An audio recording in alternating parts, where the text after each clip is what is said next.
There's a new name for Toyota in Lanarkshire. From one of the UK's biggest names in motor retail. Macklin Motors Toyota is now open in Hamilton. We're bringing you everything Toyota backed by first-class service. So come and view the stunning new Toyota range, all with up to 10 years warranty. Including the Aygo Cross and the new Yaris Cross compact SUV. See our great choice of approved used Toyotas. Our formidable range of commercial vehicles, including the Hilux. Get expert servicing from our manufacturer-trained technicians. And specialist advice from our Motability team. Macklin Motors Toyota is open now. At Whistlebury Road, Hamilton. The Go Radio Football Show with MacklinMotors.com, representing some of the biggest motoring manufacturers across Scotland. Let's go! Yes, good evening and welcome to this, the Go Radio Football Show with Macklin Motors, live from the Radisson Red in Glasgow, our Euro nights in association with our friends at Steen. And we've got a couple of legends in the house with us tonight. Mark Guidi, former president of the Scottish Football Writers Association, one of the top writers and broadcasters in the country.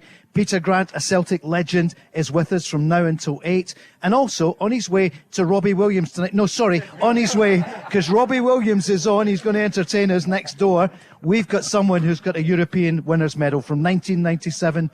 You had the 3-1 win against Juventus. It is, of course, the former Celtic and Scotland star, Paul Lambert. Paul, great to see you. Thanks for joining us at the start. Thank you very much. Thank you. And was it Peter? Is he your agent now to get you with us? Got to get him in here. The top players, people that have won about in this competition, played the big games.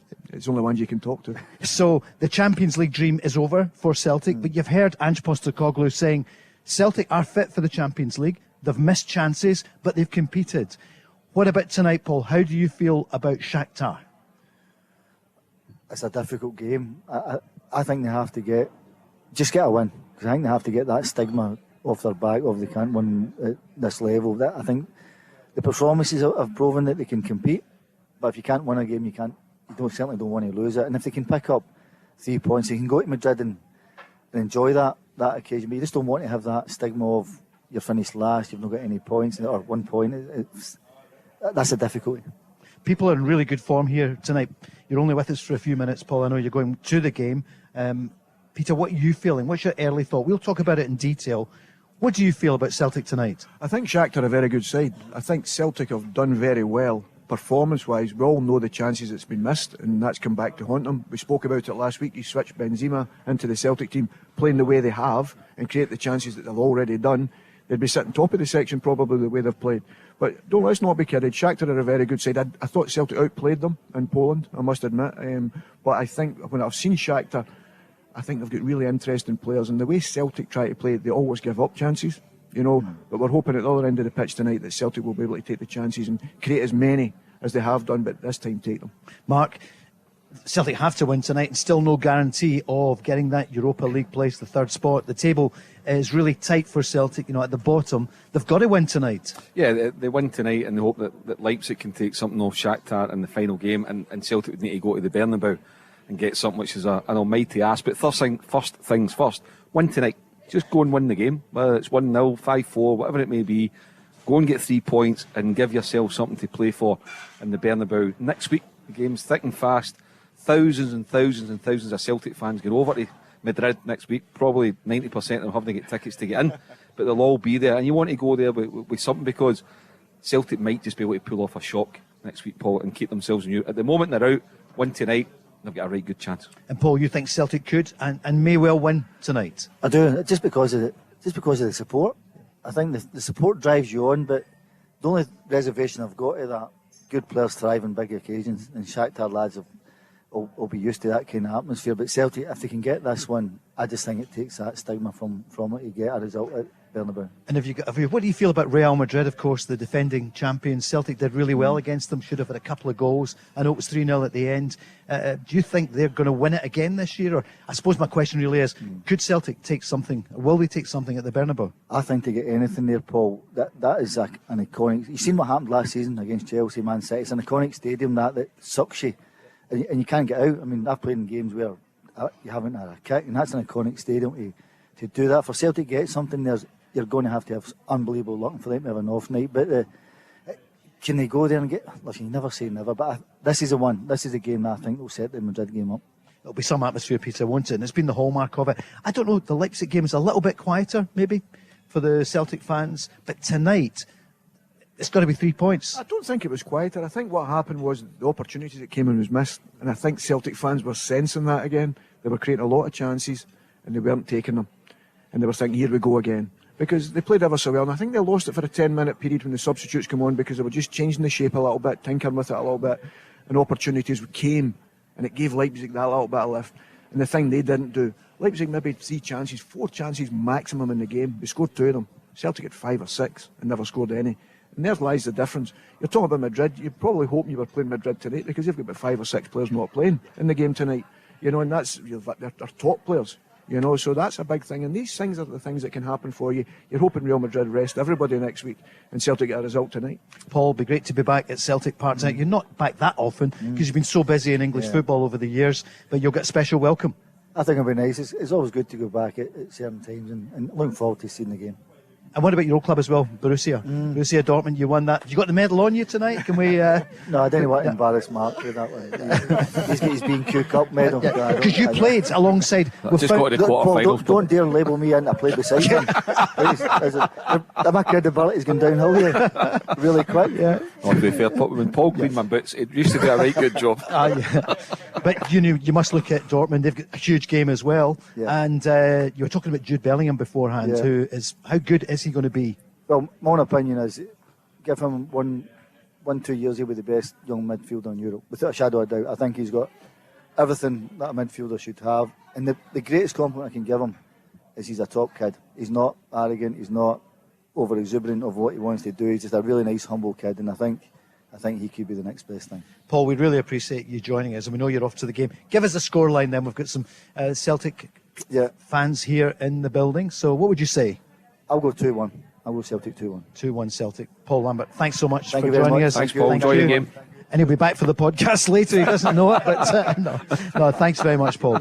So we've got Peter Grant alongside Mark Guidi and myself, Paul Cooney, and some Celtic fans in. Just getting a few pictures there with Peter and with Paul. We'll get Peter later. Mark, you've got some thoughts, news coming in. I was looking at we're looking at the table just now, and the last time Celtic won the Champions League 5 years ago under Brendan, they qualified for the Europa League in third spot with 3 points. We won one. Wow.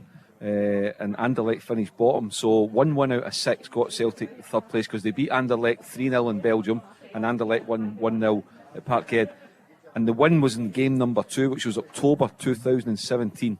So it's 5 years since Celtic won a game in the albeit that was the last time they participated in the Champions League, Peter. But when you look at it, 3 points the last time got them third place and got them into the knockout stages of the Europa League. The interesting thing for me would be, what would the manager take tonight? Because he talks about the way the team always play, but would they take the win?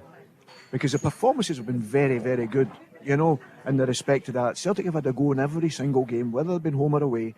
We've got to give them credit for that. I've really enjoyed watching Celtic in Europe, because usually go and say, not part of the bus, you just couldn't get out. Other teams are so much better than you, and you just couldn't get out. I think Celtic have been on the front foot, whether it's been Madrid, whatever. They had the best chance at the start of the second half. We keep going back to the Madrid game, which was massive. Maeda's chance right just after half time. That could have changed it completely. Because as soon as they score, you know the quality that they have, that they can keep the ball. You're talking about Bellingham. The biggest compliment I could play that kid is he could play for any of these teams. He could play for all the top teams in the world at this moment in time, with just his ability. But then you look at the teams that Mudryk is playing for Shaktar now. He's a right top talent, great pace. And the way Celtic, you've seen the goal he scored against Celtic, was never in the game. Then it ran away for Juranovic as if he wasn't there. And Juranovic is quick and a very good one-to-one defender. But it was that one opportunity, and they scored from it. And Celtic have not as clinical as that, and everybody knows that. The manager's sick here, and that I'm sure he is. But that's what you have to be at this level. And if you don't score your goals and take your chances, there's not many of them come along. I don't know if you agree, but I think in the Champions League, Peter, because you look at all the chances, the stats are there. I think Celtic have looked anxious in and around the penalty box. See if you compare it to domestically. Tynecastle there the other week, Hibernian the week before when they were battling them in at Tynecastle. Every one of them, Maeda, Kyogo, Giacomakis, Abada, nice, relaxed, hitting the target, boom, goal. I don't know what it is, maybe just feeling that wee bit extra pressure, but for me they don't look relaxing. I don't know if they're trying too hard in and around the box, but the finishing, I don't know why.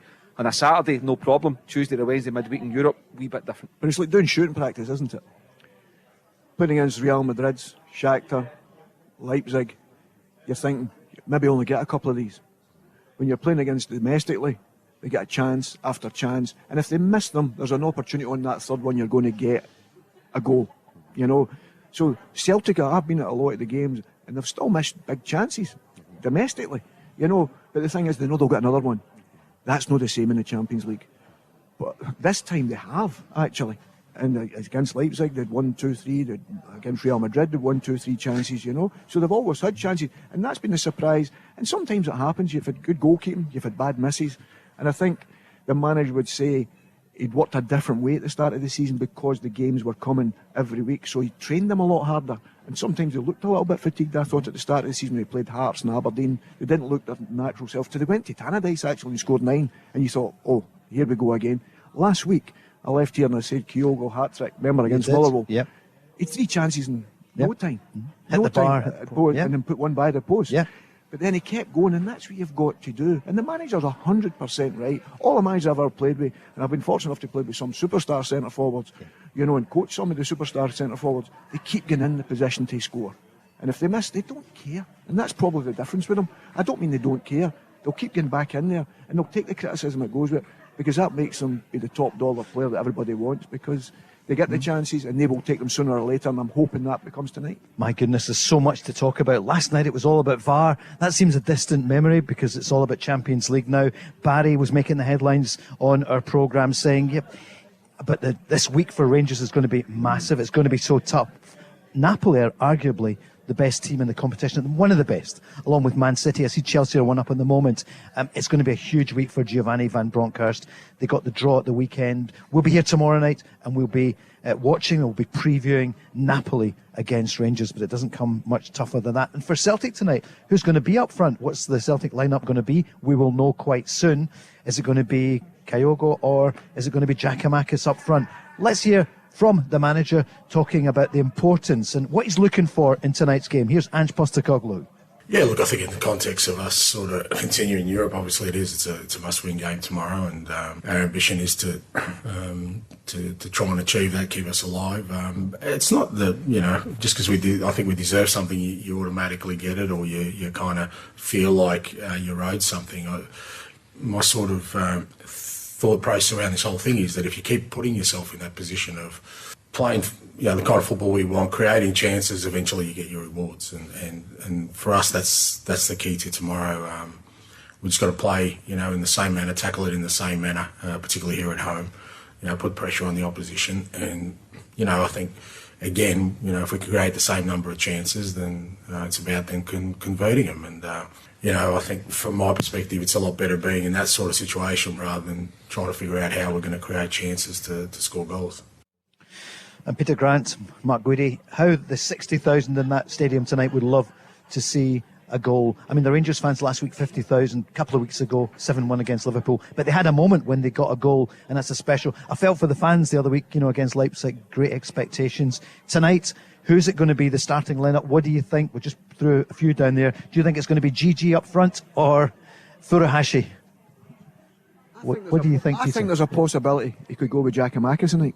I've just got a funny feeling. Kyogo's done brilliant. He loves Kyogo and he thinks his main man is a striker. I've just got a funny feeling, you know, there's a possibility that could happen. Differently, because I think the ball's got to get in the box quicker. I think they've missed a few gilt-edged chances. And most foreign teams don't deal with crosses well.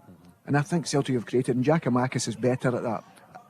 I may be 100% wrong, but I'd have no qualms in playing Kyogo, obviously, because he starts that press, and he wants that press. But I think Giakoumakis maybe be one of the ones.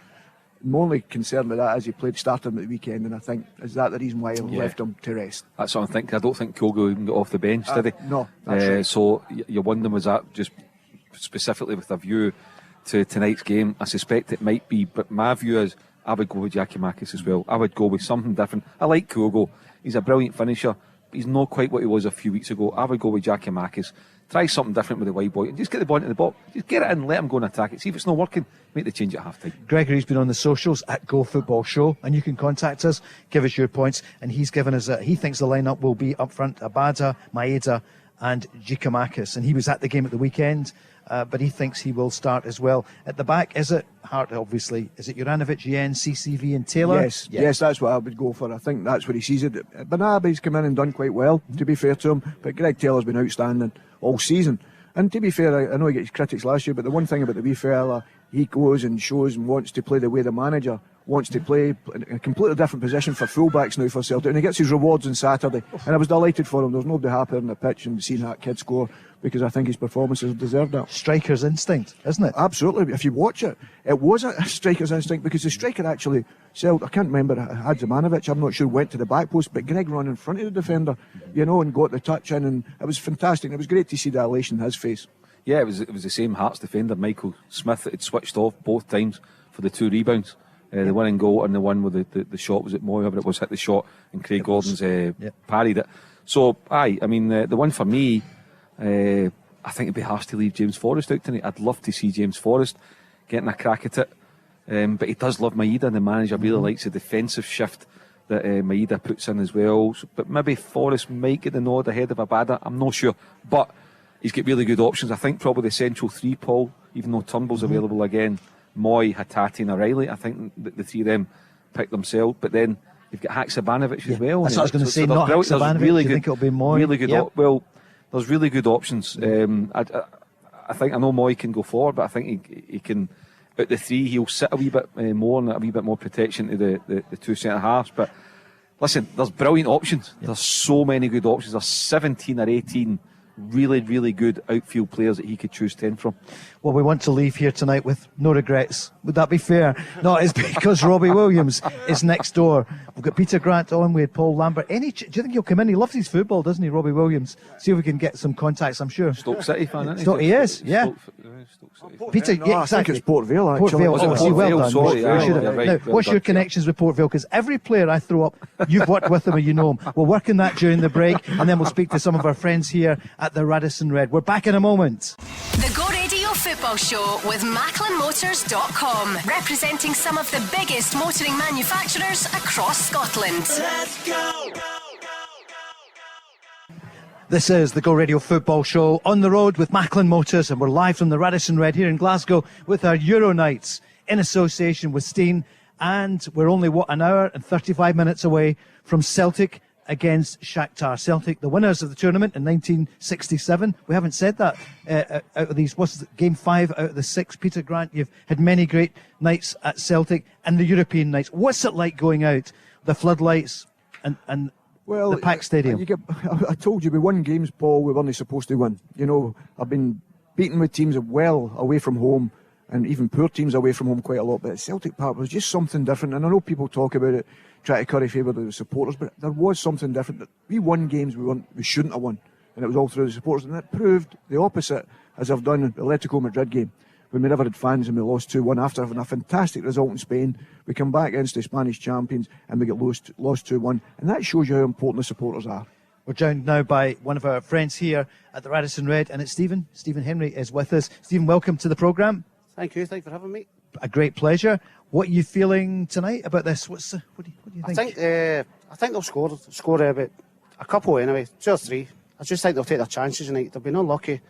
They're not getting the ball not being in. As long as they're still creating chances, I think they'll score a night. 3 anyway. That's what I fancy. 3-0. You sound a bit like Ange Postecoglou in that you'll create the chances and take them. Mark said earlier, and it's a word that I've used as well, Celtic, to me, look a little bit anxious in front of goals in the Champions League. Have you seen that, and do you think that tonight will be evident? I just think they've been just unlucky. I know they've been, as you say, they've been anxious. I just think the power's there, the service is there. I just think it'll come good tonight.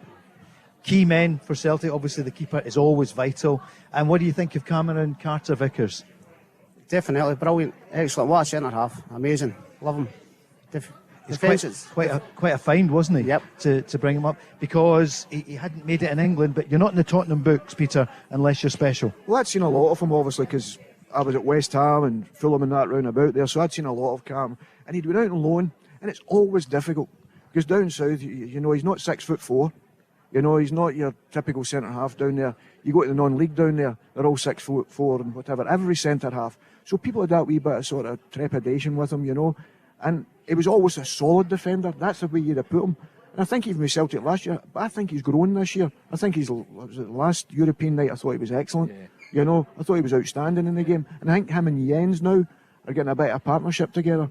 You know, Jens still makes mistakes. As I said to him when I coached him as a young player, I said there's like the one last week when he let the ball run out and it gets cut back and against Motherwell and they get the chance from it. And he has the moments he's switching off. I thought that's the big thing for him. He can't afford to do that in Europe because he will be punished. But in the game at Motherwell last week, he got away with it. And hopefully playing along with Vickers, who doesn't take chances. He's a proper centre-half, because that's still a massive part of the game. But what Morris does offer them is the use of the ball for the back, which helps Celtic's midfield in the way they play. Yeah. So important, isn't it, to have a rock-solid two at the back there? Oh, it makes a difference. And I prefer Jens to Starfelt, Paul, I have to be honest. I do. Yeah, I do. Why? 100%. In what way? I think he's more solid. Just first and foremost, as a defender, I think that sometimes in possession, and we know the manager likes to play out from the back, I think Starfelt is too sloppy in his passing, and it gives the opposition chances, particularly at this kind of level. I don't think Jens is perfect by any manner. I mean, I think he's better at that. And the thing that I forgot all about, Paul, was reading his stuff the other day, he's only here on loan, and I think that's a deal that Celtic should look to get done as quickly as possible, like they did with Carter Vickers.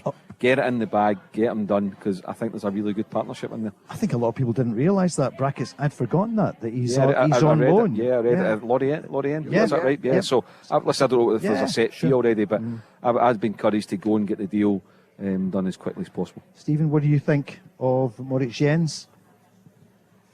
It's like a partnership, get better each game. The two of them together, I think him and Carter Vickers getting better each game.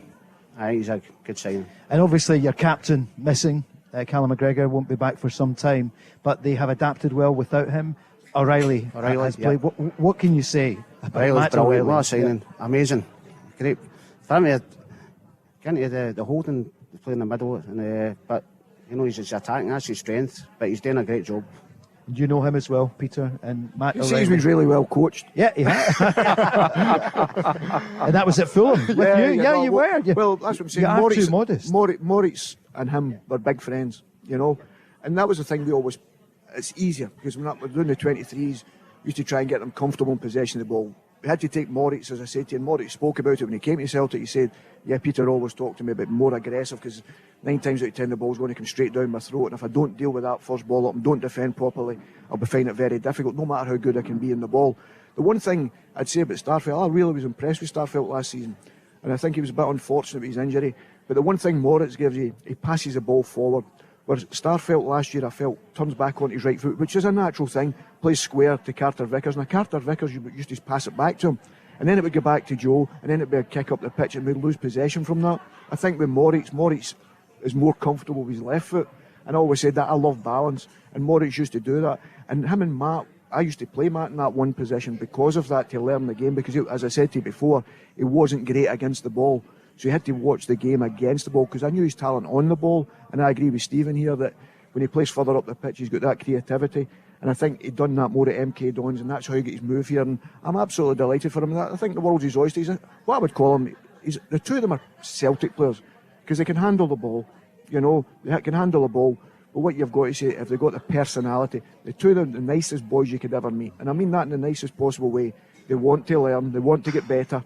And that's a big plus as a senior professional football player. You don't think you're better than you are, and the training ground's a learning place, and I can see both of them learning off the manager and the squad they've got. Peter, I said at the start of the season, I think O'Reilly will emerge between now and May as Celtic's biggest asset in the transfer market. I think he'll go by your Jotas, your Kyogas in terms of market value, and I hope he makes that Denmark squad for the World Cup. You've worked with him.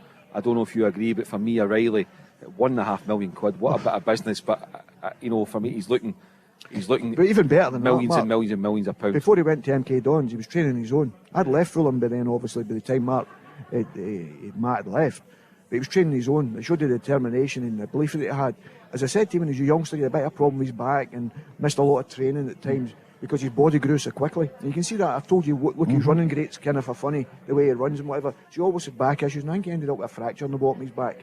So that was a problem for him, and I don't know if that was maybe one of the reasons Fulham thought, well, listen, professionally that's not going to be the case. But at MK Dons he was outstanding. I think having that belief, he could always play with the ball. And if you're a good player like Matt, and you've got good players playing with you, because it's always about the team. You're always a better player when you play with better players, and if you've got people moving in front of you, Matt will find them because he's got the eye. But also, he's a fantastic set play taker, and I think that's a big asset for Celtic as well. And players always look better with a nice left foot, don't they? Yeah, sure. So playing They stand out. Yeah. Playing in that right hand side, cutting in, the full pitch is open for him now. So he can create chances, he can switch play, and he's got the talent to see them, and he can receive possession, and he's comfortable in it. And as you say, I think, without a shadow of doubt, he could be on. If he keeps improving the way he is, stays clear of injury, anything's possible for him. So, looking at the threats, though, where Glasgow's on, Go Radio, the clues in the name were massively pro Celtic tonight, got Rangers tomorrow night. But Mark, Celtic lost 3 goals. It was a great game at the weekend. So looking to Celtic, where are the weaknesses? Because they're up against Mudryk and some other a team that took Real Madrid into injury time and they were ahead. It was a draw just a few weeks ago. So we know that. What about the Celtic defence at the weekend? They switched off at times. Hearts had quite a few chances. Yeah, they did. I mean, you analyse the 2 penalty kicks. Stonewallers, both penalty kicks. Jens conceded 1 and Carter Vickers conceded the other, both on Devlin. I think they were. But then you've got Greg Taylor and Juranovic, I think, that will come in tonight. They didn't start at the weekend, and the goalie's fine. Joe Hart, you've absolutely no problems with him. Look, I think first of all you've got to credit Hearts. Hearts had a go at their own stadium, had Celtic in the back foot at times, and then you've got to credit Celtic for being behind and finding a way to go and win the game. They upped it a gear. They went up a gear when they needed to. Again, made some really good substitutions. They were denied a clear penalty kick, Paul. I mean, can't get through tonight without touching on it. No. At VAR, it was an absolute shocker that Celtic did not get a penalty kick for handball by Michael Smith. Yeah. But I said it for the start. And I think it's very... My key point of this, Peter, is I think it's very unfair in Nick Walsh for Stephen McLean, the VAR official, not to flag that up and at least give Nick Walsh the opportunity to go and view it for himself was a shocker. Absolute shocker that with VAR in place, that even VAR got that wrong with the benefit of replay. Stephen, what did you feel about that? No, not right, not at all. It's not right. I don't know if these guys are trained up. I don't know. He's a top referee. I mean, we had people on last night saying... They wouldn't help the refs, but McLean's no, he's just... My opinion. Sorry to interrupt. Do you know what gets me as well? I watched the West Ham game last night, Peter, your old club. The opening goal, handball. Now, I'm watching that on the telly, and I'm thinking, oh, that's going to get chopped off. There's absolutely no doubt. I'm agreeing with Gary O'Neill, the Bournemouth man. I think that's an absolute set. It didn't. It carried through. Jamie Carragher thought it was the right decision. This morning I'm watching Sky, and it's still going through my mind. Dermot Gallagher's on and explains why the goal stands, and he explains why the penalty kick is given for the second goal, which Gary O'Neill also had a right go at. And once Dermot Gallagher explained, I think, great, because that's the rules of the game, and they've explained the rules. In Scotland, again, we've got nothing. Yep. No explanation as to why that penalty is not given. Now, the other one with Carter Vickers, it's clear he's wiped out Devlin, it's a penalty all day long. Sure. But there's no explanation, Paul. Now, if we're going to come with VAR, we want to be big boys, we want to get big sponsors, we want the big TV deals. We've got to be proper. We've got to raise our professionalism from the hierarchy that run our game. Raise the professionalism, because you might not agree with what Dermot Gallagher said today, particularly for a Bournemouth fan, but at least it's been explained to you, and we don't do that up here. It's not right. Otherwise, Celtic fans feel that there is something against them, and then people say, "Oh, it's paranoia." Peter Grant, what did you feel about that? Well, I'll go to the other side as well. I thought it was shocking. I've told you about VAR. It's a waste of time for me. I thought it had been used for goal line technology only. And I think that's the only thing it should be used for me. Because if we're playing devil's advocate, Mo should have been sent off. Maurice Jens should have been sent off. Sure. Second booking. 2 yellows. Two yellows. He's red. Nobody's even mentioned that. And I'm saying that as a Celtic. I'm delighted, obviously. So the bottom line is, nothing's working with it. So now what they've got, I said a few weeks ago, they've got a get out of jail card. I can get every decision wrong because it'll go to VAR. But I said that's not going to make any difference because the ones in VAR are not good enough. And I've said that weeks and weeks ago, so I'm not saying it now after the weekend. I'd said it before VAR came in. You did. I watched it long enough down south. You were going 4 and 5 minutes. The worst thing for us is for the supporters, because the players can't celebrate a goal. The first thing they do is look to the linesman, no matter if they're onside with 10 mile. You know what I mean? They're looking at the linesman, can I celebrate? Then if they stop, then they have to go and celebrate again if the goal's given. All this. And that's part of the game. If people say, it's like watching record on your television, isn't it? You don't know whether to celebrate or not. Whereas the emotion of the game gets taken out of it because of VAR. And that's a big problem Peter, for me. you know better than anyone. You spent so much time, 20 years in England, at the top.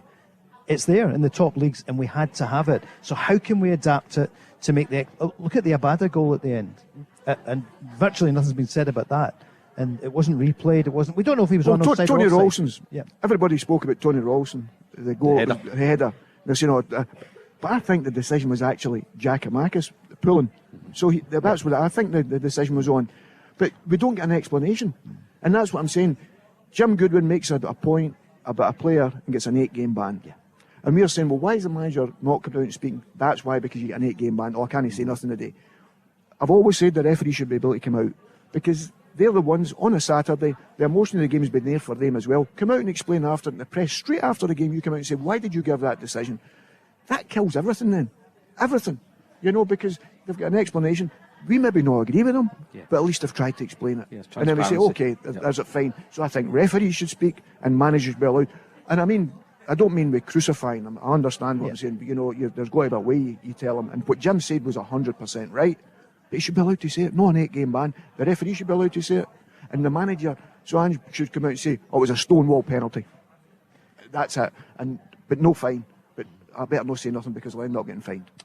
Can he be right? An hour and 20 minutes' time, Celtic in action in the Champions League. Stephen, a Celtic fan with us here. What do you think? What's your scoreline tonight? 3-0. 3-0? What? Yep, 3-0 Celtic. Scorers? Kyogo, 3. What? Oh, the Coyote. Oi! So you've been listening to Peter as well. So you know he's on the bench. No, we don't know yet. we don't know. And listen, it didn't stop Salah, and it didn't stop at the weekend. Lawrence Shanklin coming on as a sub. It's the new thing, isn't it? Getting. Well, I've always said there's no such thing as a sub. No. You're all part of that team now, because that's the important thing. Because they guys that come on for a minute could score the winner. So you always make sure they players are all part of that team, like the supporters. Unless Ronaldo. Exactly. But I can understand what that. What do we call him, Peter? Oh, he's really on it tonight, isn't it? He's keeping us right. I get him. No, I don't. They're just part of the team. They're teammates. Yes. Because you could come on in the first minute. Yes, sir. Or you could go on in the last minute. You're part of that team, and try to convince players that that's completely different. Don't get me wrong when you're picking your team, but I never call them that. Okay, it's Peter Grant. We had Paul Lambert with us, Paul Cooney, and Mark Guidi. And Stephen, your boy is in football, and we all know him, Stephen Henry, who of course was at Hamilton, and he was down south as well. Did he? West Ham United. Yeah. How's he doing? He's doing well, doing it. Cooney South just now. He's doing well. Palmerston, they're doing Hamer. Do you go down and see him? Sorry. No, do you go down? Yeah. I've done a couple of times, yeah. But see, the thing was on Saturday, he was happy and they beat Clyde. Oh, of course. I thought there was a wee bit of needle. I knew he was doing right. You know what I mean? Yeah. That's what happened there, you know what I mean? So, but so be it. And of course, he played at the Ackies as well. So that's right. Great to meet you. We'll maybe speak to you later on the podcast. Thank you so much. Thank you, Stephen. Cheers, Stephen. And you're going for, you're just taking it easy. You're saying just a hat trick for Kyogo. It's the Go Radio Football Show. We're back after this. The Go Radio Football Show with MacklinMotors.com, representing some of the biggest motoring manufacturers across Scotland. Let's go! Thanks, Alan. This is Paul Cooney with the Go Radio Football Show with Macklin Motors. We're live from the Radisson Red in Glasgow, our special Euro night in association with Steen. And we'll be here again tomorrow night from 6, the later start just for these special Euro nights. Tomorrow, it's Rangers against Napoli over there in that amazing stadium, the Maradona Stadium. Rangers flew out today. We're just waiting to hear if there's any news from the Rangers squad. Giovanni Van Bronckhorst, they trained today before heading out to Italy. And that's going to be a massive game for Rangers. Lewis Ferguson, who scored his first goal for Bologna at the weekend, he was saying, Napoli, he's seen them at close quarters, and Rangers, they need to fear. I think everyone knows you need to fear Napoli, don't you? That was great for Lewis at the weekend. Yeah, it was brilliant. Actually, I spoke to him on Friday, Paul, from his home in Bologna, and he's loving it. And he made his debut against Napoli away from home in the Maradona Stadium. And he said the thing that struck him most was the bus journey in the final few hundred yards going up. He says that's the thing that will get Rangers. He said a good crowd, very passionate, not an intimidating crowd, but certainly a very talented football team. Here's the teams for tonight. Celtic, I'll give you them as they are published. Hart in goals. Taylor, Jens, Giakoumakis, Furuhashi, Kyogo, Haksabanovic is in, Abada, Carter Vickers, O'Reilly, Hatate, Juranovic. So that's virtually the team that Gregory sent into us on the socials. Yep. Hart, You've got... I've got it. Yep, you've got it, haven't you? Yep. Yeah, so he's going with Hart and goals. Back four, as we all expected. No surprises there at all. Juranovic at right back, Carter Vickers and Jens as your partnership, and Taylor in the left back row. He is then going with a midfield three of O'Reilly, Hatate and Haksabanovic, and he's going with a front three of Abada on the right hand side, Kyogo on the left, and Giacomakis through the middle. Now, there's fantastic flexibility in that lineup, Paul. He might pull off a wee shock and he could put Kyogo just right in behind Giacomakis and have Haksabanovic on one of your wings, but I think that's probably, Peter, certainly O'Reilly and Hatate off on that projection, and your front four can just go at it. That's the way it looks. I mean, Haksabanovic, as I say, is a front four person, and he can play any of the positions, so he could end up anywhere. I think that it's possibly that, like say, Kyogo is going to be in there. Maybe even play Giacomakis a little bit deeper. You know, just off him. You know, because he knows he can get in there and he can't get marked with the big centre halves. They maybe just drop him in, Haksabanovic on the other side, get Giacomakis to drop in their deepest midfield player. You know, but knowing when the crosses come in that you've got both him and Kyogo in the centre of the goal. And I think that, and Kyogo likes to go and press the goalkeeper. So that's why I'd be thinking, is he going to play him wide? I know he likes to play him, can play him wide at times, but I don't think that's his best. And Haksabanovic does that very well. So he gets good crosses in. Taylor can get good crosses in. Juranovic and Abada can get to the line on both sides.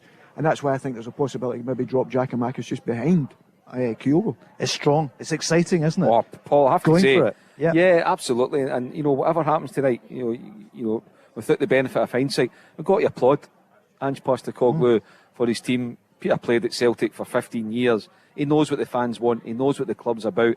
That's the kind of team that the Celtic fans want to see tonight. Rolling into Parkhead, they need to win the game. Yep. It's do or die. It's win or bust. And the manager has gone with a starting 11 that's going to give you the best possible chance to win the game. By the way, they're going to be susceptible to the counter-attack. There's no doubt about that. That's just the way they play. But with that front four, and you can argue as well, Hatate and O'Reilly love to get forward. It's like front six.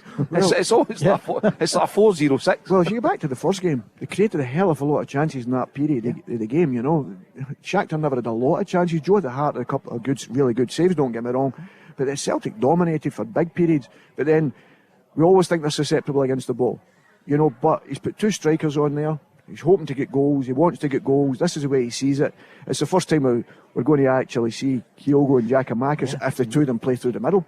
Because I don't see him playing Kyogo out and telling Kyogo to end up playing at left back. You know, if he's running back half the pitch, I don't see that. Haksabanovic will do that. And that's why I think the two strikers will be near each other, where it's Kyogo plays higher, Giacomakis behind it. I think that's definitely the way they'll play. Shakhtar line up with Trubin in goals, Traore, Bondar, the captain, Stepanenko, Sudakov, Mudryk, the star player, but not the only top player, Zubkov, Mikhailichenko, Bondarenko, Matvienko, and Taylor. Still strong though, isn't it, Peter? You know, you said that very well. Thank you. I like that old Ukrainian I'm just guessing. It's our first in 30 years. News coming in. But see on the Celtic, sorry Paul, just to go back to the Celtic team, Peter, I want your take on this.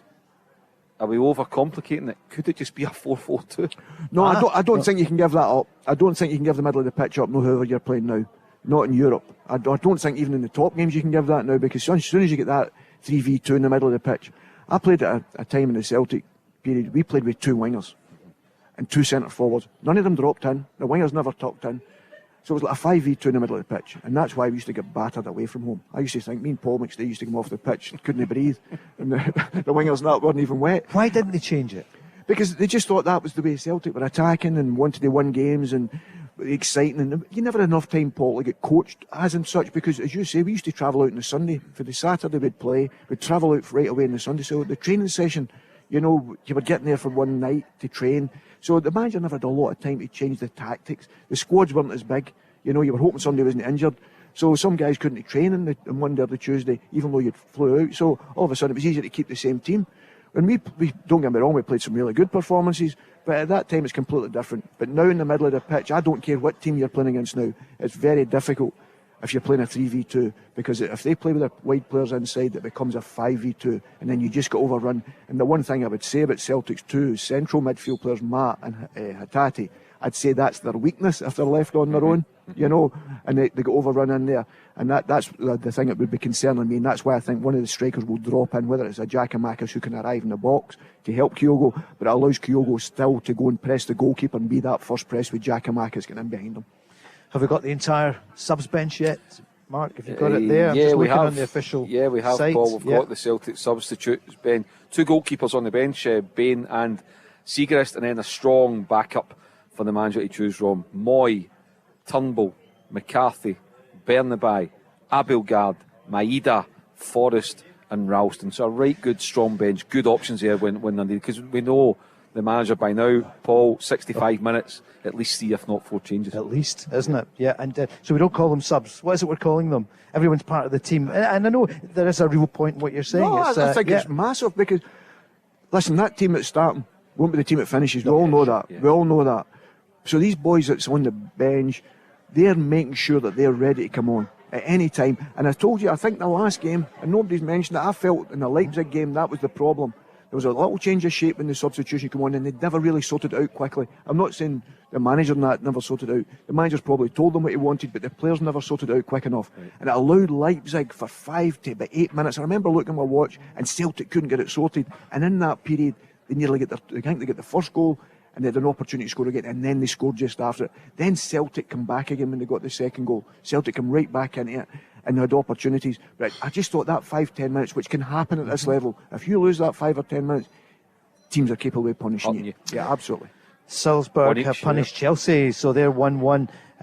So Chelsea going in and hoping to come out on top there. Graham Potter, great start, but of course his first game was in Europe and it wasn't such a good result for Chelsea. And Salzburg are really tough. Their record is phenomenal. I don't think they've lost a game at home for 40 games. Wow. That's quite incredible, actually, and that's in any competition, so that tells you how well they've done, you know. But to be fair to Chelsea, Potter's first game was a draw 1-1 with them.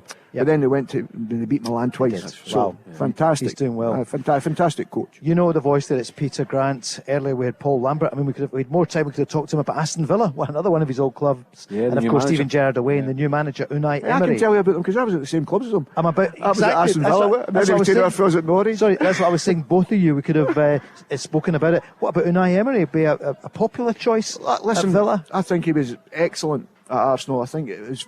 People sort of made him a laughing stock because he tried to speak English, and I think that's the problem we have. We're ignorant, you know. We go abroad and we can't speak a word. This boy comes here and tries to talk football, and he's very, very passionate. He's a very successful manager, a fantastic manager, and I hope he's a fantastic success, you know. I mean, I really do, because he's one guy you would like to see. He started really, really well at Arsenal, if you remember, and then he just had a spell. But then, as I said, they became the laughing stock. And I'm no critical, but the press were ridiculous. The media went for them, didn't they? They were terrible. Yeah. If they're not one of their own, I thought, oh, these are out of order there. I think it was disrespectful. And can you look at the badges he's won?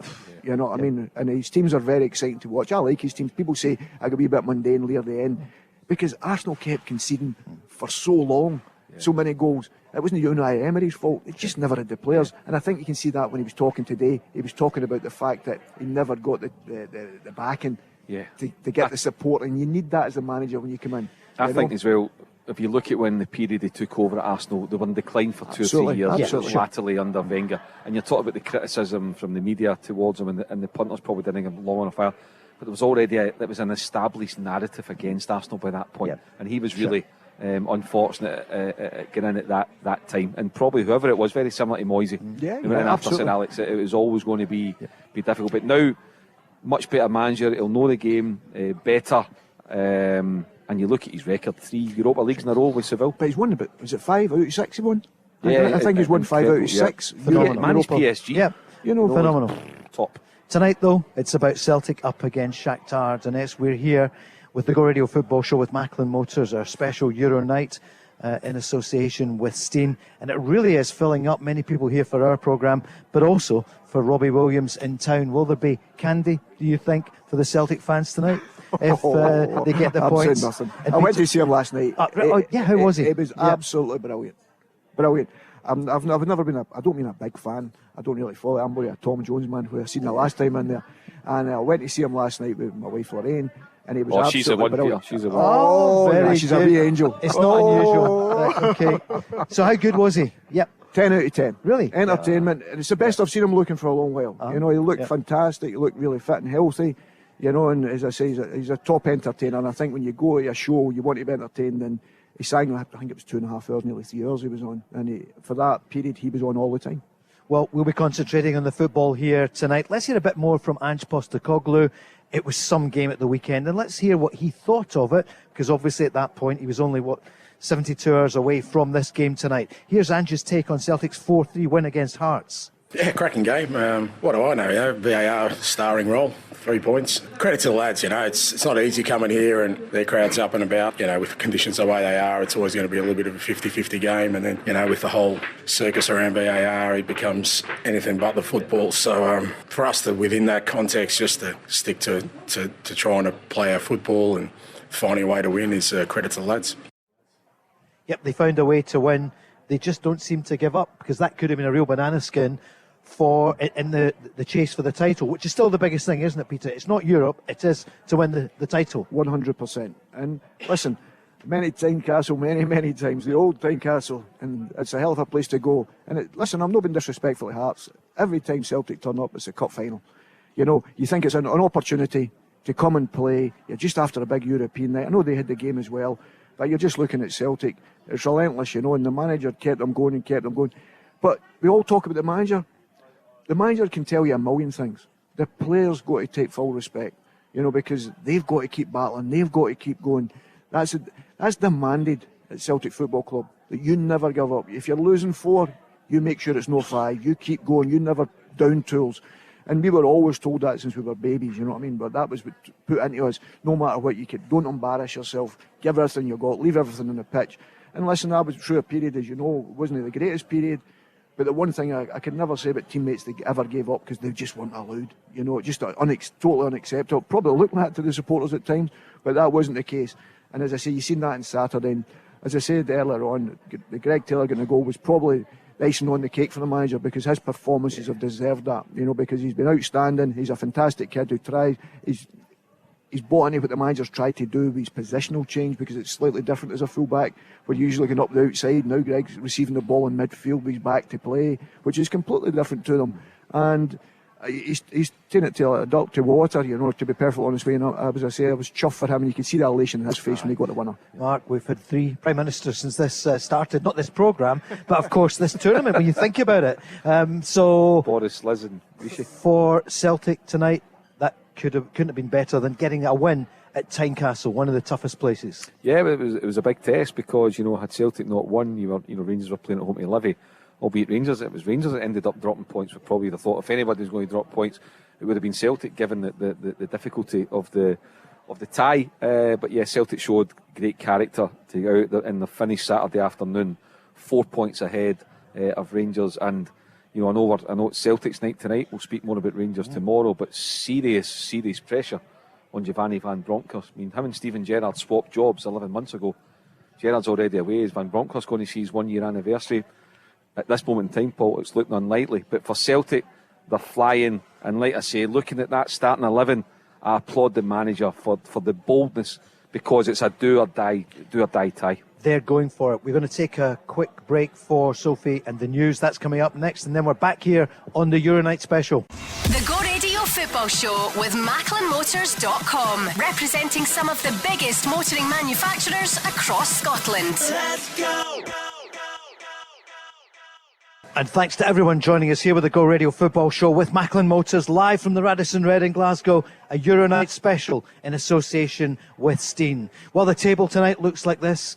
Real Madrid on 10 points, RB Leipzig on 6, Shaktar on 5, Celtic on 1 point as we go into Game 5. And my goodness, are they going for it tonight against Shaktar, the team which Mark brought to us in the first hour. Joe Hart, of course, in goals. Juranovic, Cameron Carter-Vickers, the stand-in captain, Jens and Taylor, Hatate and O'Reilly, Kyogo, Haksabanovic, Abada, and Giakoumakis. Alan is going to join us in a moment or two. Mark will hear from too.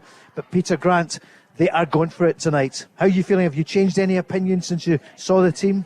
No, the only change, I thought Kyogo would maybe not play, wouldn't start. That was the only change. I thought he would go maybe with the extra midfield player.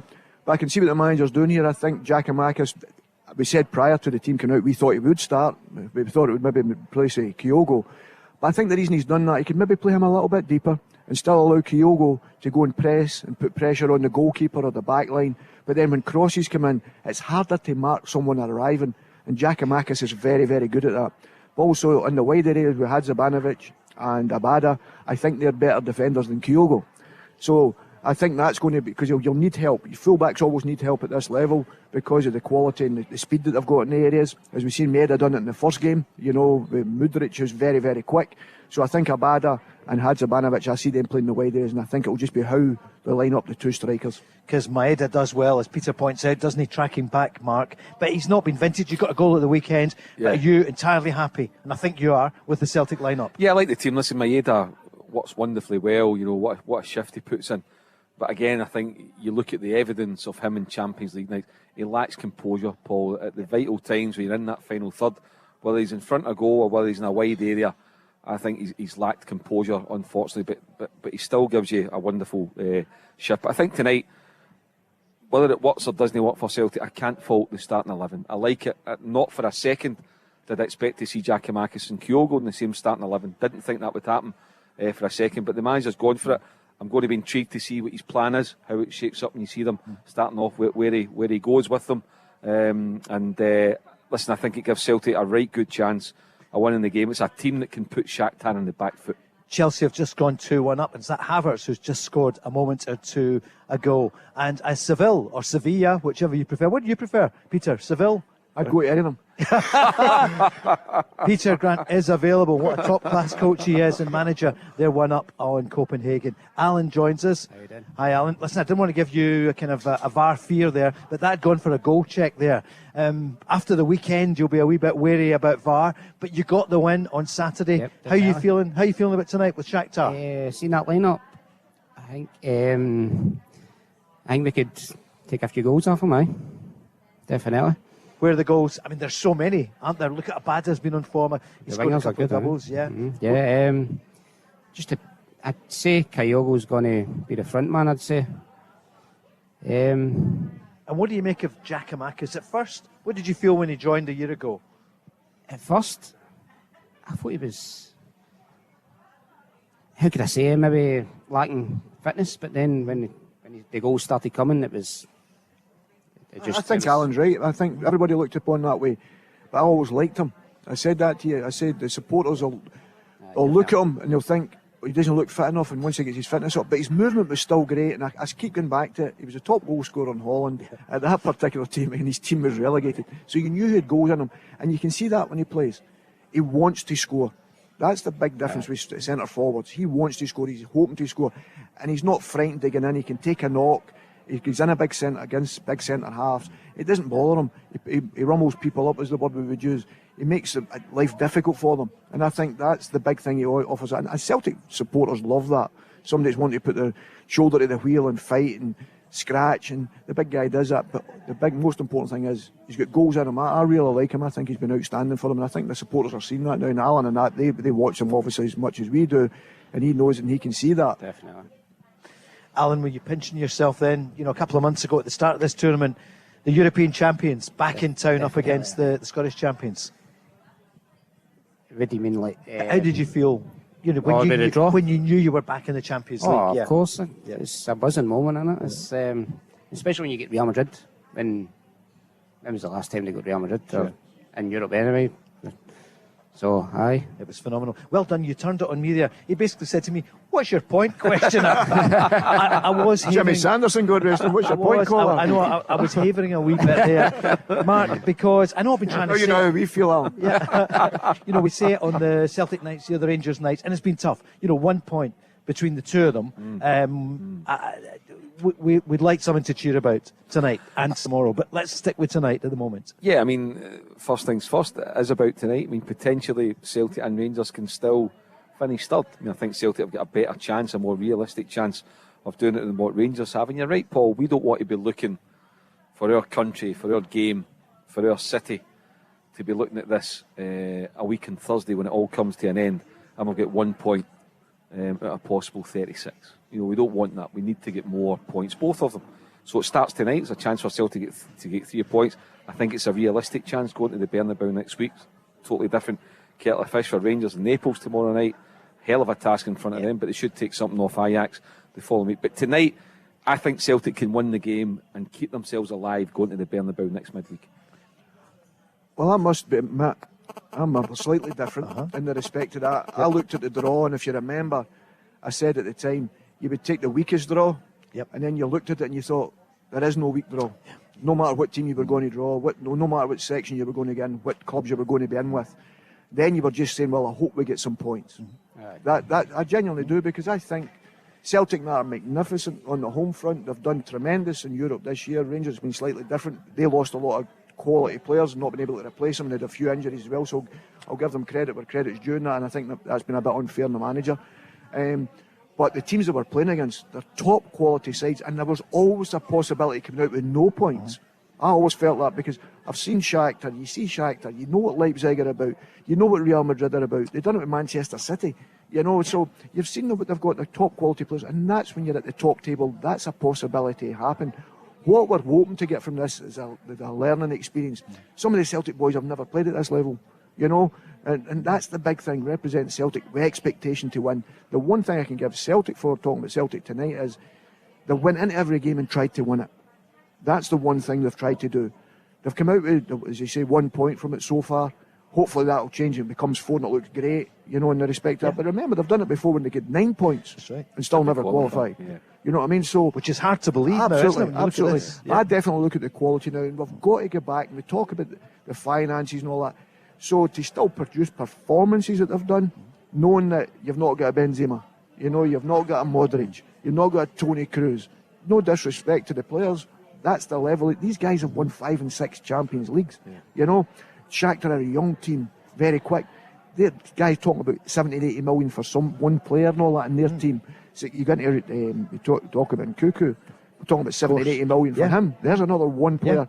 You could sell the Celtic squad for £80 million. You know, if you were being, they wouldn't even get anywhere near it, because they wouldn't think, oh, they're playing Scotland. People don't value absolutely, Scotland. Exactly. So last year, the Rangers getting the money they got for Bassey, it was fantastic. You know, well, it was great. I have to say, Peter, when the draw was made, and I thought, you know, Rangers particularly had a really tough group, and that's the way it's borne out. But it never ever crossed my mind that both of them potentially could get 0 points. No. It never did. Not until probably game 3, when you're still looking at Rangers on 0. I'm thinking, oh God, they've not even scored a goal yet. But I have to say, when you look at Rangers and Celtic going back for the past 20 years longer, they've always managed to find a way. And, you know, you look at other teams, and I get what you're saying, you're right. But Club Brugge have managed to find a way. They don't have superstars. Great point. Their wage bill's probably lower than Celtic and Rangers, I would imagine. And Mark, what's happened then with... But they sell a striker, but Paul, for 50 million to Milan. Sure. So that's the point I'm making. So there you are. They've not even got him, and they've managed to get... That's what I'm saying. You know what I'm saying? I know. That's I get that. So they value their players. That's what I'm just talking thinking, about. I never thought for a minute that both sides could finish with honestly, it never crossed, because you always think, as you said, you've played in it, and everybody comes on it. Celtic Park in Ibrox with 50,000 as a genuinely can be a 100%. I've always said that. And I never we ever won games felt we wouldn't that expect. was the and case. I thought that the last time against Leipzig and that, but that was the only thing. But I was always a wee bit of trepidation, because I'm looking at fair football, not as a supporter. I'm looking at the quality of the players they have, the way Celtic play. They're going to create chances, but they're going to give chances up. But you'll not get away with that in the champ, and that's proven so far. You've not got away with it. One mistake or 2 mistakes Celtic have made. They never made many against Leipzig and end up losing 2-0. And it looks a comfortable victory. You know, and that's the thing. You look at Madrid, they had as good a chances as Madrid did, you know, but ended up losing 3-0.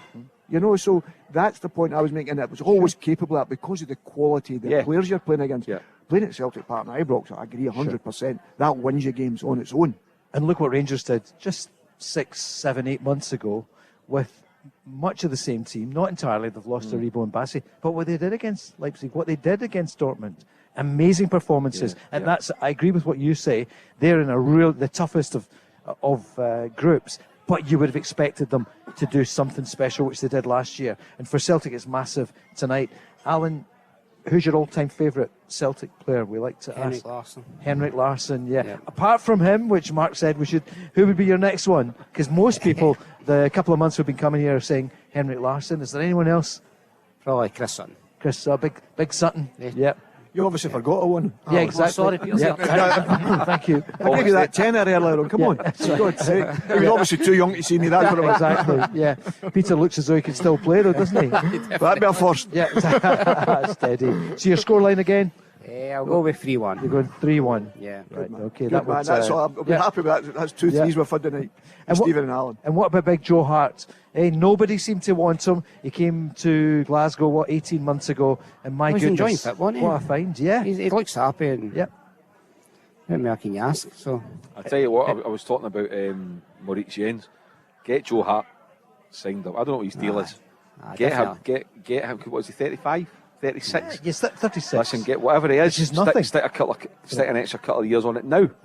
Do it now, and that's your goalkeeping position. definitely. That's a headache taken away. Somebody says whether it'll be it's crucial. whether it's Postecoglou or whoever the next manager is, and whenever that may be, that is a major headache out the road. Get Joe Hart tied down until he's 39, 40. You're speaking to Alan as though he's Michael Nicholson. He's not the chief executive. He's in here in the Go Radio Football Show. Are you okay? No, but I think Get him sorted. They're all there. I think that Mark's right, because it's massive, but so for the supporters, because the goalkeeping position is really difficult. They've got a very good number 2 now, you know, and that's the thing now. But who a better person to learn off? You know, who's played international? Was it 78 caps he had for England? That's right. You know, been in Italy, had tough times at Manchester City, so he's seen both sides of it. You know, success and, I wouldn't say failure, but success. And then when a manager doesn't want you because he doesn't think you're good enough on the ball or whatever, that was a decision that seemed like it was made very, very quickly under Pep Guardiola. It was only Pep. But that's what I'm saying, you know. So, but they made that decision. But the bottom line is, he said saves in every single game, and I keep saying that to you. Every time Celtic play, the goalkeeper has a save to make. It could be the Big Packy under even us. Yep. We could be dominating games and winning 4 or 5. Big Packy would make a save in the 85th minute, but it'd be an outstanding save. Yep. You know, because it always happens. But you've got somebody like Joe Hart there. But I don't think his influence is just on the pitch. Absolutely. I think his influence off the pitch has been massive. You know, and it's gave them a bit of belief with having somebody like that there, because Celtic were in a really difficult position after losing the championship to Rangers, and they brought somebody like that in. And it's a big help to Callum McGregor. Massive. Big help to Callum McGregor. Massive. He is like a vice captain. I hear that in the huddle, is it Greg Taylor is also playing a part because CCV's not as vocal. So I know it changes every week, but with Callum McGregor, who had, obviously it was Scott Brown before that, but I'm hearing that Greg Taylor plays quite a voice when he's on the pitch, and it's been some seasons for him. Greg Taylor, is he the most improved player this season? Last year it was Tony Rawson. Who would you say I thought this he year? was good last year as well. Yeah. But this year he's been different class. Definitely. I think you nailed it. You're right. I thought also, but he seems to have gone up a level. When I listen to the top pros from the past, they, I think, recognise that he's got even better this year. I think it was perception, Paul, because I'd worked with him in Toulon tournament, and he was outstanding. We beat Brazil 1-0, and Greg actually scored the goal, if you remember, and we beat Brazil 1-0. Let's put that in the trail, James, can we? Wow. And honestly, he was outstanding. We were excellent that day. I can't What believe it. year was that, Peter? Oh, 5 years ago now. Yeah. We went to Not Toulon, long, we yeah. beat Brazil 1-0. Yeah. And we could beat England, actually. We could beat England in the semi-final. Right. And Greg scored the goal. We won 1-0, but we were really, really good that day. But he was outstanding, but a fantastic character, great enthusiasm for the game, a willing listener and learner. And that's what I'm saying. You've got likes of him, Maurice Jens, O'Reilly. Oh, fantastic ages. Yeah. Fantastic ages, you know. And then, as I said, you've got the experience of the Hearts and the Vickers and all that. Even though Vickers is young, he's seen a lot of players at Tottenham. When you're getting in there and you're seeing all these superstars coming in, if you don't learn something going through the gates there when you're watching everything that's going on, it's not necessarily you're playing. If you're watching how they behave and how their professionalism is, and you can see that in him, desperate to play every game. People are saying, oh, he maybe got a slight injury here and there, but he always seems to play. So that's massive, these wee small details, and you can see that within the group, and that's the camaraderie they all seem to have. They know that it doesn't matter who you are. If you don't produce, the manager's going to leave you out. You know, you have to work hard, you have to give everything, you have to leave it all on the pitch. Win, lose or draw, there'll always be an acceptance with the Celtic supporters if you leave everything on that football pitch. And I think they've seen that with young Greg in his performances, and thoroughly deserves the credit. And that's, as I say, I was no happier man than myself seeing him scoring the winner on Saturday. I think he's the biggest success story at Celtic of all the players at the moment. Greg Taylor. Because I don't know if Alan will be on it. I think most Celtic supporters weren't having him. You think back to his first season, probably his first 18 months.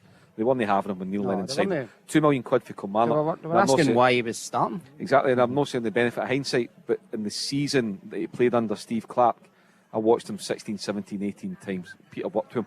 He was brilliant. And when Celtic signed him for £2 million, Jackie McNamara was his agent at that time. I thought, that's a great bit of business. This boy will do really, really well. The unfortunate thing, I think, for Greg Taylor was at that time, he was being compared right away to Kieran Tierney, which was really unfair. And you're never going to replace like with like. But what it tells you about Greg Taylor is his character and mentality to keep going through it, a change of manager, Bernabei coming in for £3.5 million in the summer, and he's risen his game, he's risen his game. He's now one of the first names in the team sheet, and it's great to see a young Scottish kid come through that and excel and do so well. And he's a trier as well, but because it's Celtic and Scotland, it's not just... Exactly, yeah. Can you imagine following KT? Alberto Carlos would struggle doing that, wouldn't he, Peter? But that's it. And the thing is, these players have got to go and prove it. And I said to you, it's okay being a good player coming to Celtic. It's been able to handle playing for Celtic. And the difficult thing is when the fans are not having you, are not having a good time, can you show that wee bit of character to keep coming? And he's proven that time and time again. And that, as I say, that's why I'm so delighted for him. Huge crowd coming in here for the programme and also for Robbie Williams. So we'll get a few requests for Crofty and Grado tomorrow morning at breakfast. It's absolutely jumping here. And can you imagine in the cars and the buses and the trains, if they're running, people heading to Celtic against Shaktar. Alan, thanks so much, very much for joining us from Maryhill, and we'll talk to you maybe later. No worries. Thanks very much. We're back just after the break. The Go Radio Football Show with MacklinMotors.com, representing some of the biggest motoring manufacturers across Scotland. Let's go! Score Radio Football Show here with Macklin Motors. It's our special Euro nights, now fast becoming legendary, even more legendary if Celtic get a win tonight. 1 point so far, but loads of chances. And Ange Postecoglou has been saying they've been chapping at that door. These are not his actual words, but he reckons tonight against Shaktar that Celtic will score and could well win. We're in association with Steen, live at the Radisson Red. So many people coming in here, and we're only, what, Mark? 33 minutes away from kick-off. We've given you the team news. We're joined by so many people here. I think they're looking after you. Sean is with us from East Kilbride. Hi, Sean. How's it going? Good. Good to see you. You're a student? Yes, yep. Student, yep. And studying what and where? Business at college in Glasgow. Great. The Go Radio Business Show on Sunday mornings. Have you heard it? I'll listen to it for sure. No, you should, honestly. The tips from Sir Tom Hunter and Lord Willie Hockey, who both started out like you as students. Well, I think in Willie's case, I don't think he did. It was University of Life. I think I'm right in that. He could have gone. I'm getting myself in trouble here, probably. And Tom was at Strathclyde doing business. I'll be passing in no time then. Exactly. But you love your football as well. I do, What's your... do you get to the games at times? I know you work. It's an expensive one for students, but I do every so often. Yeah, definitely. It sure the is. Big ones. Of the course. Big ones. And you work in the bars at night time. Yeah. We can't say where for security reasons. Nah. Social security. Desperate to get that. What are you thinking? Have you heard the Celtic lineup? I have. It's very attacking, very positive. Hopefully we can get it done tonight. I think it'll be a tight game. I think maybe sneak a few goals. Hopefully sneak a goal. Keep it tight at the back, which is you're never sure. I mean, I'm not really sure if we'll be tight at the back or it'll be an attacking lineup for sure. But I'm not really sure if we'll keep a clean sheet as such. Maybe. I agree with Sean. I'm the same as that. I think we've given up chances, Sean? I think we're very.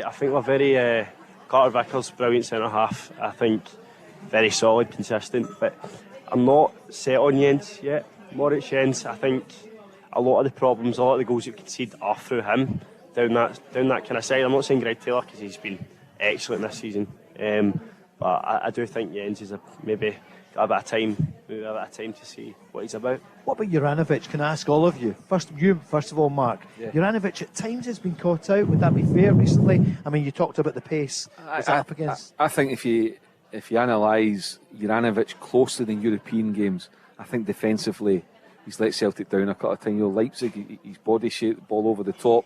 Real Madrid, he's anticipated one of the balls maybe for the first goal. Look, I know you're going to get caught out at that level. It's different for the step up. So probably been a bit harsh on, because at the end of the day, if it was a finished article, he wouldn't be playing for Celtic, he wouldn't be playing in Scotland. That's the bottom line. But listen, he's a very, very good player. Again, at £2 million or £2.5 million, he's a bargain all day long. But if you're if you're Shakhtar, Mudryk up against him tonight, you'd maybe be targeting Juranovic, but certainly going forward, he links up well with Abada. I think the difficulty you have is the way Celtic play. It's like playing 2-4-4 really, because the fullbacks are pushed in, but they're like normal fullbacks who usually play in front of their position. They're actually inside the pitch. So that's what I'm saying about taking care when you're in possession of the ball. So vital, because as soon as you turn the ball over, the space against Celtic, against Manchester City, that's why they've not won the Champions League, by the way, has been that space down the side of the centre backs when the game changes quickly, because the full backs are in the middle of the pitch. So when the ball turns over, your full backs are always running back towards their own goal, so they're always recovering, and that's the way Celtic play. That's the way Manchester City play, top quality players. But Manchester City trust them because they've got top end players. You're talking De Bruyne and that, who never give the ball away, very rarely. But when they do, they even get punished as they did with Madrid last year. And that shows you, we talk about Celtic. Celtic have been on the front, and I've really enjoyed watching their European campaign because of the way they've tried to win the games. But it does leave you vulnerable. But I think in every system you possibly play in football, you're always vulnerable if you give the ball away cheaply, because you're trying to score at one end, but you can't be worrying what's happening behind you, because that's what gives you that overload further up the pitch. And I think that's what Celtic have done at times, but they have been caught on maybe counters. To get your take on this, Peter, and you, Sean, what do you think of Postecoglou in terms of he is not changing, he's not willing to tweak? Certainly in the public domain, privately he might be making a few tweaks here and there to his players, but in the public domain, I've got my way and I ain't changing, even though they're sitting with 1 point out of 12 and only 1 or 2 goals. What do you make of that?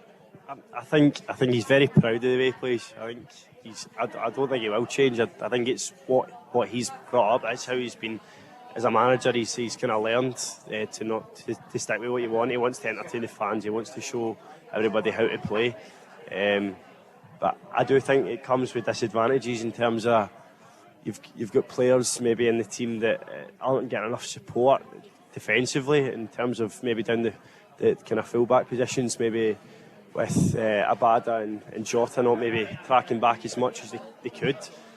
So it does leave you exposed if you are further forward on the counter-attack. It does leave you exposed down the sides. Peter? He speaks very well. Must be a coach, this young man, because he speaks very well about it, and I think it's really important that you understand that we have the quality players at our level, and as in Scotland, then you're going to another level when you're playing against the very best, who I keep going back to last year. I can't remember, it was a team, the double barrel name, Bodo Glimt. And I just thought they went like that to us, okay, we've got a problem, just put it straight in. As soon as we win possession, just put it down the side of the centre backs. They didn't even make one pass, they just went bang. And that was the only thing that annoyed me a little bit, because I thought, we've seen that. Let's make sure that doesn't happen. So let's adjust that. But Ange has been brought up, he's no stupid. When he takes the Celtic job, Celtic fans want to see one thing. They want to be entertained, and they want to try and win every game. That's what they want to do. So doing that, if he'd have sat back and lost the games the way he has just now, or the games have not went the way they have, if he'd have sat back and been in this position with 1 point, the fans would not be happy. That's fact. But because he's had a go in every game, we've had opportunities in every single game, we've played well in games, we've had periods in the games where we've been overrun a little bit, but mostly I've been delighted the way they've tried to have a go to try and win the games. And that is different. If you're doing it the other way and you're sitting back trying to park the bus and you've lost these games, then there'd be a lot more questions getting asked. But if you're speaking there as a supporter, now, as a defensive midfielder in your day, a guy who sat and protected like the front guys going with, if you were part of Ange's backroom team and he asked you for your opinion in terms of how do you handle it, Peter, these last 2 games when we need to get some, would you tell him just be a wee bit more conservative, or would you tell him, no, let's go for it, Gaffer? No, I think what he's trying to do is, if you'll see the teams that have always played this system, Barcelona, everything like that, used to play with 2 centre-backs. And everybody used to say that's their weakest part of their team, is their 2 centre-backs, or down the side of the centre-backs. But they think if you're playing with the front 8, your 4 midfielders plus your 4 attackers, it means the opposition can't lift their head to play that pass forward. So there's a pressure on them, so they can't get to your back 4. That's where the cat and mouse comes in. If you don't get the press right, if you don't get the pressure on the ball properly, then you are vulnerable. And as the manager's right, every system you play, you can't cover every position, because a player, if it's like me saying to my fullback, I want you to break forward and get crosses in and whatever, and then all of a sudden screaming at him because he's not back, but you're trying to get them up further up the pitch, you're trying to get everybody around the ball, you're trying to get bodies in the box, you would never score. So you've got to have a wee bit of go and have an overload. What Celtic are doing slightly different is trying to put that pressure further up the pitch, and I've really enjoyed watching them. You know, as I say, there'd be completely different questions getting asked if they wouldn't have had a goal and tried to win every game, and you've ended up with 1 point. That's the big question mark would be coming. But this is what we expect to see, and if they can rub this out, you know, and get better at it, like when the ball changes over. McGregor does it fantastically well. So instead of playing with a full-back sticking in at the area, we used to say one full-back goes, other full-back stays. What they're doing now is keep the two centre-backs with one centre midfield player staying, the two centre-backs split a little bit. So it becomes like a back three on the change, but the back three is not a full-back now. He's in the middle of the pitch. That's a slight difference. Fascinating. We get the insight from the people who've played it at the highest level. Sean, who's your top player this year for Celtic? And would it be Jota, of course, who's still out? But Shot has been very good, but I think in terms of consistency, I think Greg Taylor's just been one of the standouts of the team. Every week I've not seen a bad game this season, genuinely. Every game's been very consistent. I'd say, if anything, the midfielders maybe not as consistent as they were towards the end of last season, in terms of maybe Hatate and O'Reilly. I think O'Reilly's kind of dropped off a wee bit recently, and I think clinically, I don't think we're getting enough, like, in terms of attacking play. Like, we're creating enough in Europe. Like, I don't think we've ever had really a problem with creating a lot in Europe. We've always created, but we can't take our chances. Like, and that's the difference between the Premiership and the Champions League. I mean, are they going to do it tonight, do you think? What's your scoreline? Well, that's the difference. We've never seen Kyogo and Giacomakis. We've probably seen it a few times, but we've not seen it enough. I think maybe 1-0, 2-1. It's going to be tight. It's not. Maybe 2-1. 2-1, yeah. Since Celtic last played in Europe, and taking your points on board here, Sean, which was a defeat at home to Leipzig, they've scored 14 goals in 3 games. Yep. 6 against Hibs, 4 against Motherwell, 4 against It's just Hearts. a different level in it, though. It is, but then you're saying hopefully tonight, coming in the back of that, I think they've been a wee bit. Hopefully, it's a wee bit more free flowing and a wee bit more. It come natural to when they hit the penalty box. Top, or is it a Kyogo on the left? I'm kind of interested to. Well, we've discussed that in the first hour. We think. Well, I think Hadzimanovic will go on the left because I think he's a better defender, believe it or not, than Kyogo is. You know, and that's where I see him playing. I see Giacomakis maybe playing slightly deeper because he can arrive in the box and he's very good in there, and that could give them a problem. It allows Kyogo to be further up the pitch, that he can still do the press, and he's got the energy to go and press goalkeepers and whatever. But whatever it is, as you say, you're hoping that the team that's on the pitch, the guys that can go on for the side of the pitch, plus the support, gives them that lift to get that victory, which are all desperate for. And probably, well, not probably, definitely, the performances in Europe are deserved, but they've just not taken the chances. And unfortunately, we've said it many, many times, at this level, that is the difference. You've got to take your chance when you come along, because they don't come along very many times. But for Celtic, they have, and we've still not been able to take them. Great insight, Sean. You obviously, do you play football as well? I used to, yeah. You used to. I used to play. I don't play anymore, but I wish I did. Maybe I'll get back into it. Yeah, you should. The fives is good. That's what. Well, Mark still plays along with some football luminaries, don't you? Six-a-side. Yeah. Not played that yet. But are you going to stay with us for a while tonight? Are you staying for the game? We've got the podcast later. Sean, who, apart from Henrik Larsson, we'll now say that every time, who's your all-time favourite player? And apart from Peter Grant as well. Sean wasn't born. Yeah. I think I wasn't born, but Lubo Moravchik for sure. Lubo, yeah. What a player, eh? What a gift from God. Just unbelievable. Or in my time, it's probably been Tom Rogic.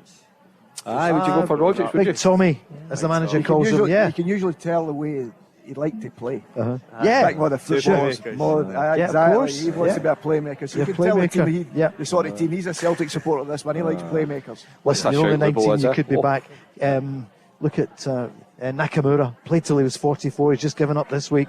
Phenomenal. So get training. You look as fit as a fiddle. I'm still doing it as well. Nearly 60. And the thing is, what Paul forgot, he says we're playing 6-a-sides on a 3-a-side pitch. Hey. Sean, thanks for joining us here at the Radisson Red. We'll hear from you later on the podcast. Yeah, if you're just joining us, 2 big games tonight. Obviously, Leipzig against Real Madrid in Germany, and here in Glasgow, 60,000 for Celtic against Shaktar. The traffic is busy, as you would imagine, on the way to Celtic Park. But I'll tell you, we don't make it easy in Scotland or in Glasgow now for parking anywhere near the 2 big stadium. I'll tell you, they have to have a look at it. It's ridiculous we're hearing from people here in the social media, you know, you'd want people to get youngsters get into the games, Peter. Absolutely. We just don't make it easy. You can't park within a mile of full it. time. Yeah, what's that? You're jammed Well, in there's for an hardly hour and any a half. public transport. Well, that's the biggest thing. When you go to like say Bayern Munich, don't you? You walk off the train station, you walk up to the top of the hill, it sits at the top, and everybody walks, and it looks as if there's nobody been at the game. 5 minutes after it, because everybody just walks back down, gets onto the train system, and they're all away all over and most of the, believe it or not, most of the stadiums are built near systems around that, you know, like trains areas, because it means that people can get to and from much easier instead of being in cars. Sevilla 3 up. Where did that happen? We get so engrossed there, and so they're 3 up in Copenhagen. Yeah, but it's true. We talk about, you know, the people's game, but they haven't a clue. And I'm not having a go at Celtic here or whatever. The authorities, the transport, it's just not there. Well, I feel for people trying to get to the game. Yeah, getting to the game. I mean, I don't know how deep we want to go here, but the infrastructure of our city, our airport doesn't have a rail link. I mean, seriously. Well, that's another. You know, I don't know how deep we want to go, but anyway, Yeah. you know, but it is. And then if you do want to go to the game, if you can't get parked, depending where you park, you're at least an hour before your car's getting mobile again to try and get home. Brilliant story about that. We Joe Miller, we had his dog once swim in. He left his dog in the car, and it was a Rottweiler. The windows were down a wee bit, and he says, so Joe left it in the car. They come back, and the boy had left a message: "Can your dog blow up tyres?" Because the boy had actually slashed his car tyres. You know, that's what I'm saying. That's why I would never take my car to the game. That was one of my best laughs ever. That. Pierce has been on the social saying he was at the Leipzig game, and this is the point of this, where the facilities, and you touched on the continent, he said it was just amazing. It was so civilised, passionate fans, but also great with them, and it was so easy to get in and out of the stadium. Anyway, you'll not be caring too much about that if you've got your ticket and you're on the way tonight to the game. We're going to take a quick break, and then we're back, and it's the last few moments before the teams come out. We'll be watching it here on BT Sport. Big John Hartson will be on it tonight. Big John excited. Peter Grant is with us, along with Mark Guidi. We're back in a couple of moments. The Go Radio Football Show with MacklinMotors.com, representing some of the biggest motoring manufacturers across Scotland. Let's go! This is the Go Radio Football Show with Macklin Motors, live from the Radisson Red in Glasgow, our Euronight special in association with Steen. We're only, just over 15 minutes away from kick-off. I love asking you about this, Peter. Take us inside. What's it like at this time? You've done the warm-up, you're in. What kind of talk would you as a manager do, or what did you hear over the years just before kick-off? It was more as a player, because as a manager it's slightly different. I never really had much to say before kick-off, because I thought the players wouldn't want to listen to me. They've done all their preparation. We've been talking about it all week in the build-up, you know, in the training ground. So for that last period, I like to let them be on their own, because all they're interested, and all I was interested, I can only talk of me as a player, was I hope I don't well, I hope I don't let the supporters and the teammates down. You know, that was all you was going through your head. But this was the worst time. I just wanted to be on the pitch, the referee ready to blow his whistle. That was all I was waiting. I hated the warm-up. I hated everything round about it. Did you? Yeah, even the warm-up. Yeah. I just wanted the game to start. Once you're there, you just want the game ready to kick off. It was like in the night games. I used to love the Saturday afternoon. They don't do them much of them nowadays, but I used to love the Saturday afternoon because I hated waiting all day, because you couldn't sleep, you couldn't rest, because you were always nervous, and I was always one with butterflies in my stomach, and I didn't like that. I loved the game to come and ready to go, and then that was you ready to play. But brilliant when you get out to the noise. That was, as I say, the dream was to go out to walk on. That's what I only wanted to do. And what I feel in that is that makes the hairs in the back of your neck stand up, that's for sure. Dominic from Bailison joins us. Welcome to the programme. How you doing? Yeah, good. Dominic, how are you? Dominic. Not bad, aye. You just in from work? Just in, then came down to watch again. What do you do? Ventilation. Right. So it's quite warm here, but it's very good ventilation here. I should say. Yeah, very good here. Dominic, what are you thinking then about this? Celtic looking for the first win in the Champions League this season. It's a strong lineup, more attacking than usual. So I'm hoping maybe 3-1 Celtic. You're pleased with it, Hart. Juranovic, CCV, Jens and Taylor, Hattati and O'Reilly, Haksabanovic on the left, Abada on the right, and then there's Kyogo and Giacomakis. Take whichever way you think up front. What do you feel about that? Yeah, it's glad to see the two of them play together. So hopefully it's, as I said, more attacking. And I think it's good. 3-1 Celtic. You reckon 3-1 Celtic? What about that battle at the weekend? If there's a neutral, they would enjoy that. Those 7 goals at Tynecastle, and your team won. Yeah, it was a good game. I watched the game, and it just shows you James Forrest scores a hat-trick, then scores again, and he's not even in the starting lineup. It's pretty tough, isn't it? He's joined the 100 club. He's done fantastically well. I mean, the years he's been there, and to be fair, we talk about players, and we've seen it before, but making noises, you know, at other clubs, they've all went away from it, and all of a sudden you think to yourself, he's went in there, he's not been playing, he's had their injury problems, but he's come on and performed, and that is all you can do, is prepare yourself right for every match, train properly, and they've got to look at these boys that have just come into Celtic. They're the things I've got to look at. How's James won so many trophies? How's he scored so many goals? How's he so many assists? And it must be the way he goes. Exactly, consistency and his training regime to look after himself, because it's very, very difficult when you've been a starter for many years to all of a sudden not be a starter, but to still to perform. And he's done tremendously well, and it can only be good for the other boys. Abadas and all that keeps pressure on them at all times, knowing that they have to perform at their highest. I think you forget, because you look at Forrest, he still looks as if he's 23. And I think, what is he, 31 now or something like that? And you think, no, I think he was a kid coming through when Peter was there with Tony Mowbray, was just in the cusp of maybe breaking through. We got him up to training, whatever. Peter, so, and I think, unfortunately for him, as much as he's dynamic, he was explosive, he had a lot of hamstring injuries in his first 4 or 5 years. And I think a turning point for James Forrest was the arrival of Brendan Rodgers, which added a different thing to his game when he got to that level. Yeah, I think, you know, and it was for a number of players, you know, there was a wee bit of a rut under Ronnie Dial, albeit Celtic had won the title, but that kind of changed things, and I think that's got extra out of Forrest, and Peter's worked him as a young pro. But the other thing about him as well, I think he was a whipping boy for 2 or 3 years with Celtic supporters. He's managed to come through that and ride it, and also as well, he's low maintenance, doesn't he cause you a problem? It looks like the kind of boy who comes in, does his work. If he's not playing, he's no mourning. As you say, he sees himself as part of a squad, and if he can help Abada and Maeda, you know, Abada's 10 years younger than him, Maeda's 6 or 7 years younger than him, and he's going to help those Mark, boys. He's always, I mean, I was surprised. We went with Scotland with Big Alec for the period of time. He got Scotland through. Remember, we beat Israel. Right. James no scored a hat-trick, you know, but he hadn't scored for Scotland, and we couldn't believe that. And then he scored 5 goals in 2 games, if I'm proper. We went to Albania, and we won in Albania, and then we beat Israel at Hampden in the 2 games in the quick succession, and he scored 5 goals in the 2 games. I forgot about that, Peter, actually. And he was capable, but Alec gave him that freedom. Go and play in there. Don't wait out there. And he can finish, and he's proven that. And we couldn't believe, I think it was 25, 26 games he'd played within for Scotland and hadn't hit the target. All of a sudden he had 5 goals in 2 games, and that's great credit to him. And as I say, he's kept himself going now, and as Dominic and that say, they know his supporters going to watch. There's always somebody's going to, if the team's not doing well, there's always a critic, some players. And it's, can you, and that's what we talk about, can you handle that? Yeah. And can you keep performing under, maybe getting a wee bit of criticism for the sports? You have to be able to handle it, because it's going to move on. If you do well, they're the first to praise you. And as Dominic says there about this playing for Celtic, winning 3-1 tonight, it's interesting everybody's saying 3-1, because we always think they're going to give up a chance. Yeah. Even watching this Celtic team, you're talking about Hearts at the weekend, 4-3. But that's the way they've decided to play. That's the way they're going for it. What's your scoreline? What do you think, Peter? I'm going to go 2-0 Celtic. 2-0 Celtic. Mark? I'm going to go the same as I did with Leipzig. I think Celtic will need to score 3 to win the game. Okay. So I'm going to go Celtic 3, Shakhtar 2. 3-2. You're going for. Dominic, the thing about James Forrest, final word on him, no ego really. It's amazing, isn't it? Look at the trophies he's got, but he seems a real team player. Yeah. A bit of humility there, and you don't always see that, you know, these days with top footballers.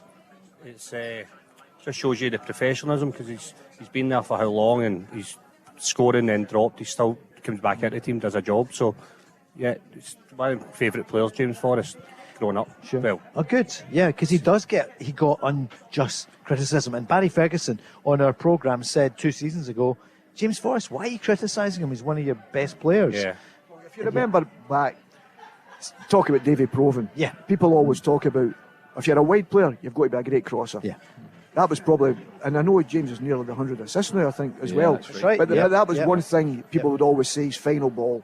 And you were always judged on your final ball. And that was the one thing he wasn't brilliant at.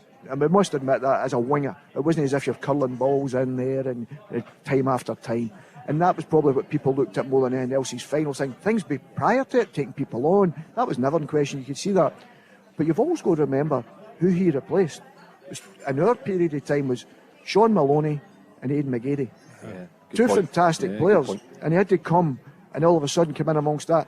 You talk about Kieran Tierney with Greg, and James had similar, with these two boys. Great point. You know, they need something with that. And fantastic for him. I couldn't believe it was 100 goals and 100 assists. I mean, I'm absolutely delighted for him, because you see he's one of these humble guys that just gets on with his game, does his job and gets on with it. Dominic, anything you want to ask Peter or Mark or to say here on the show?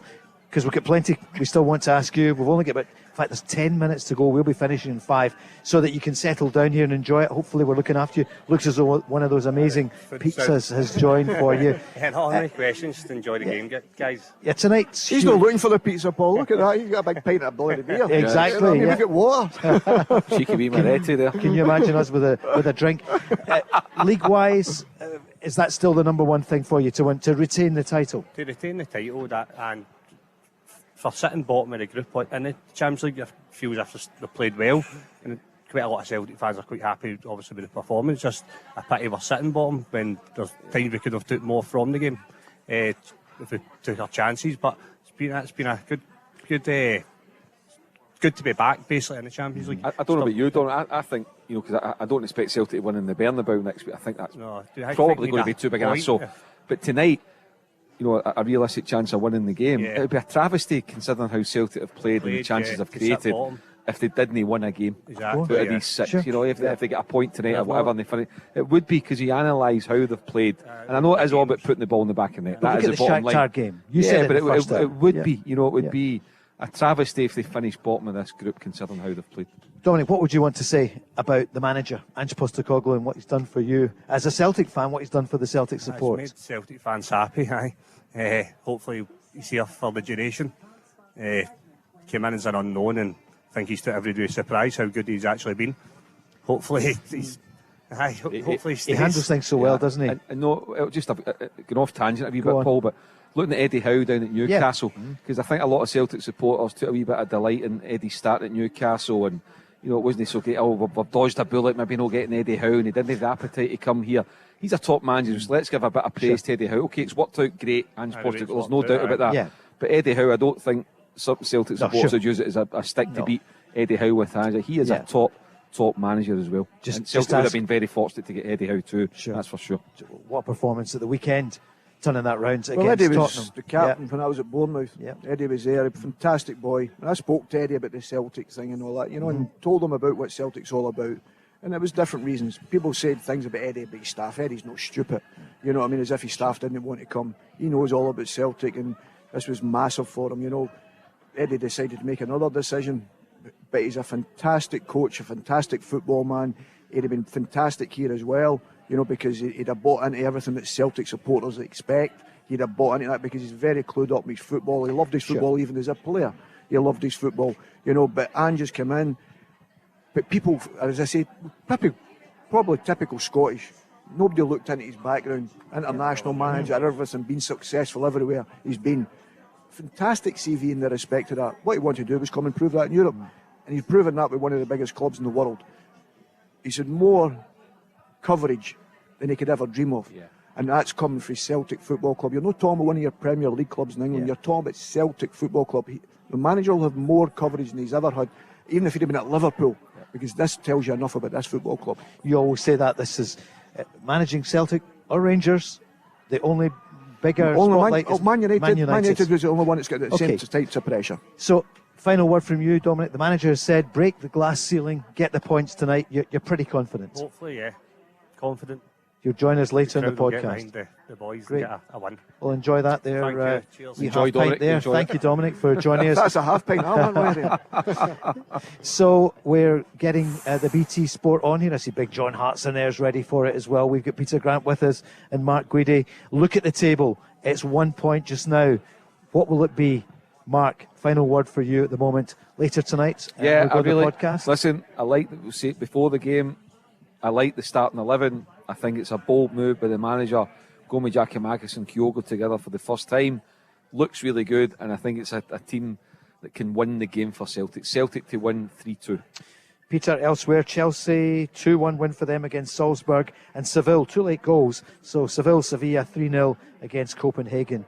Just to hear your scoreline again, what do you reckon tonight? I'm going for 2-0 Celtic. You've just got that feeling in it. Listen, I've seen their games, and I just think they don't care if they don't play as well. But it's great to see them with the two strikers, to see how they play together. That's what I'm more interested in now, because it's the first time he's done this and how they're going to do it. The manager has changed his game. He's looked at every game individually, and I think tonight there's a possibility that it'd be ideal. The ideal scenario, Celtic win 2-0, Giakoumakis and Kyogo score. That'd be his ideal scenario for him, because that's his two strikers scoring goals. And obviously getting 4 points in this section and then getting into Real Madrid. We just saw the pictures there on the telly in that tunnel you know so well, Peter. So those butterflies that you would have when you were playing, and the players will have, they'll be gone shortly. Look at them there. There's CCV, the captain on the night. We wouldn't have been waiting on anybody, Paul. Is that right? No, Different? no, You no. didn't. We'd have been running out. We'd have been out on our own. It's the protocols now, isn't it? Exactly. Yeah. We'd have still been running out on our own. We'd have been telling the referee where to go. We're off. Strike up the Glendale and get Yeah, absolutely. Let's go on with it. on the pitch. Big Joe Hart, could it be his night as well? Look at Greg Taylor there, arms folded. What a weekend it was for him. Just looking who's in the crowd as well. Some luminaries there. I think it's wee Gordon. Oh, Gordon Strachan. My goodness, used to be the red-headed. He's He needs to get a lift up there so he can see the game. hey. It's going to be some night tonight. Hatati there. We haven't even mentioned him. This could be his stage tonight. Such a gifted player. Well, he's proven that with some of his passing and some of the games. He's been outstanding. And in other parts of his game, I thought against Leipzig the last time he gave the ball away cheaply in the first 10-15 minutes. He never really started quick enough. But the one thing I liked about him, he kept going and getting the ball and trying to get the ball and trying to make that clinical pass, which he's more than capable of. Mark, your scorers tonight then, you think? 3-2. I don't need all of them, sorry, because you've got maybe 5 scorers. I tell you what, I'm going to go for Carter Vickers to get a goal from a set piece. You know, whether it's a free kick or a corner or whatever. And yeah, do you know what? I strongly fancy Giakoumakis. I think tonight could be his night. I think he could emerge as a real star this evening. That's them coming down the tunnel there. There's Moritz Jens. You can see Matt O'Reilly, Kyogo and Juranovic coming out with Celtic. Okay, enjoy the match, everyone. We'll be back with the Go Radio Football Show with Macklin Motors tomorrow night at 6. Mark, you'll be here. Yep, looking forward to it. Barry Ferguson will be with us too for Napoli against Rangers. Tonight, everyone here, thanks for joining us. We'll speak with you again later in the podcast as the teams come out. Good luck to Celtic tonight. Peter, thank you so much. Pleasure, Paul. You've got a good feeling about it. Absolutely, I always do. That's it from us. We'll see you and hear from you tomorrow night at 6. Thanks, Paul. Cheers, Paul.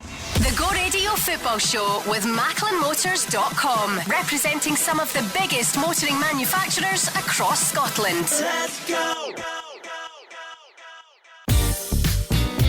There's a new name for Toyota in Lanarkshire. From one of the UK's biggest names in motor retail. Macklin Motors Toyota is now open in Hamilton. We're bringing you everything Toyota, backed by first-class service. So come and view the stunning new Toyota range, all with up to 10 years warranty. Including the Aygo Cross and the new Yaris Cross compact SUV. See our great choice of approved used Toyotas. Our formidable range of commercial vehicles, including the Hilux. Get expert servicing from our manufacturer-trained technicians. And specialist advice from our Motability team. Macklin Motors Toyota is open now. At Whistlebury Road, Hamilton. As one of Scotland's leading mechanical and electrical contractors, Steen delivers a wide range of mechanical, electrical, plumbing, heating and renewable solutions for your home or business. Our specialist team provides our clients with the highest quality service and installations, giving them peace of mind and confidence to return in the future. So, for all your mechanical and electrical projects, regardless of size or complexity, make Steen your partner of choice. For more information, visit steenelectricalsolutions.co.uk. Euro Nights from the Go Radio Football Show with Steen. Home Check, providing peace of mind for your home with multi-service care plans. So the whistle has just gone at Celtic Park and it finished Celtic 1, Shaktar 1. Peter, the win was elusive. Celtic out of Europe.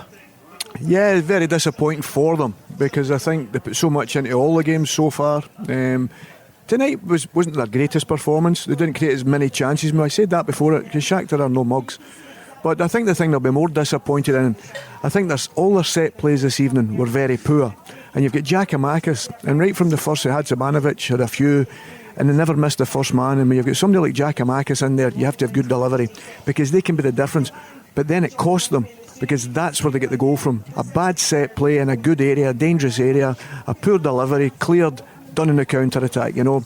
And that's the small margins we talk about, but set plays are so important, and they just didn't deliver on that today, and it cost them dearly. Peter Grant with us here on the Euro Nights podcast at the Radisson Red with Steen, and some of the Celtic fans are still with us. And Mark, there was that special moment. Giakoumakis, you said he would score, and he did. It was a great goal in 34 minutes. Yeah, I mean, he gave Celtic a deserved lead going into the break at half time. A goal up, and you're thinking, yep, it's there for the taking. They were worthy of taking the lead. They dominated the game, albeit there's no doubt that Shaktar were dangerous on the break, particularly the explosive pace of Mudryk.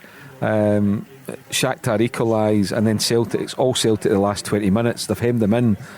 I mean, we're talking about set plays. You're right, Peter, I agree it was poor, but not only set plays, Paul. If you look at the last 20 minutes, Celtic had so much the ball down the right hand side, and Aaron Moy has got it a lot of the time compared to maybe Maeda. Maeda hardly seen the ball on the left hand side. Everything was going down the right, and yet Moy's not crossing the ball with his right foot when he is. He's coming back onto his left. His deliveries are weak, so not only corners and free kicks in the wide areas, particularly Aaron Moy, deliveries just weren't up to scratch. And if you don't get your deliveries into the box, then you're not going to win the games. And unfortunately, Celtic couldn't win again tonight. And the other game has just finished, just 2 seconds ago. Leipzig winning 3-2 against Real Madrid. Real Madrid pulled one back, a penalty. Rodrigo Werner had scored. It looked as though Leipzig were going to be 3-1 up, ended up 3-2 at the end. But Peter, Celtic had chances, didn't they, to get through and keep that European spot? Yeah, they had. Probably not this evening, not as many. I wouldn't say that this evening. You've got to be fair to Shakhtar. But we said from day one, it was a very, very tough group. We spoke about it prior to the match, and I said how tough a group it was be. You've got to remember, Shakhtar went to Leipzig and won 4 with 30% possession in Leipzig, and they scored 4 goals. And that shows you how dangerous they are in the counter. And Mudryk showed the quality he has. Vickers gets across. The only thing I would say on that, I think Hatate's got to be braver at the edge of the box. I think he's came across and sort of have. It's a fantastic finish, we can't take much away from that, but as a midfield player I'd be really disappointed if I'm not taking everything there to block the shot. Fantastic finish, but again, that counter-attack and that blistering pace. And Joe Hart, you wouldn't know he was playing tonight. Not a save to make, really, and you look at we had one. I think he'd won. He'd one save. Yeah, he'd one save to make. So that's the only thing I would say in that situation. You look at that and you think, apart from that, the counter-attacks we always knew about Mudryk's pace was going to cost us, but unfortunately it cost us dearly tonight because he scored the goal on the counter. 2 sitters as well tonight, Paul. Kyogo missed one. Absolute sitter. Lovely ball from Giakoumakis. Actually remind me of the goal that Stuart Armstrong scored for Southampton the weekend. Just very the weekend, similar. yep. Lovely composure from Armstrong, but Kyogo, quality player, but in the Champions League, Paul, he's not been on it. Short, and even tonight, I thought he was a wee bit short, another week slightly more of a kind of different role. But then the sitter from Sika, my God, at the other end, on a plate. That's a world class miss, wasn't it? I don't think I've ever seen a worse sitter. I have to be honest. I don't think I've seen even Van Vossen and Ronnie Rosenthal. All of them. I think that one tops a lot. But the Kyogo chance, Paul, again, if you want to win games at this level, you've got to put them away. And O'Reilly had a good chance as well. Just a few minutes to go, Peter.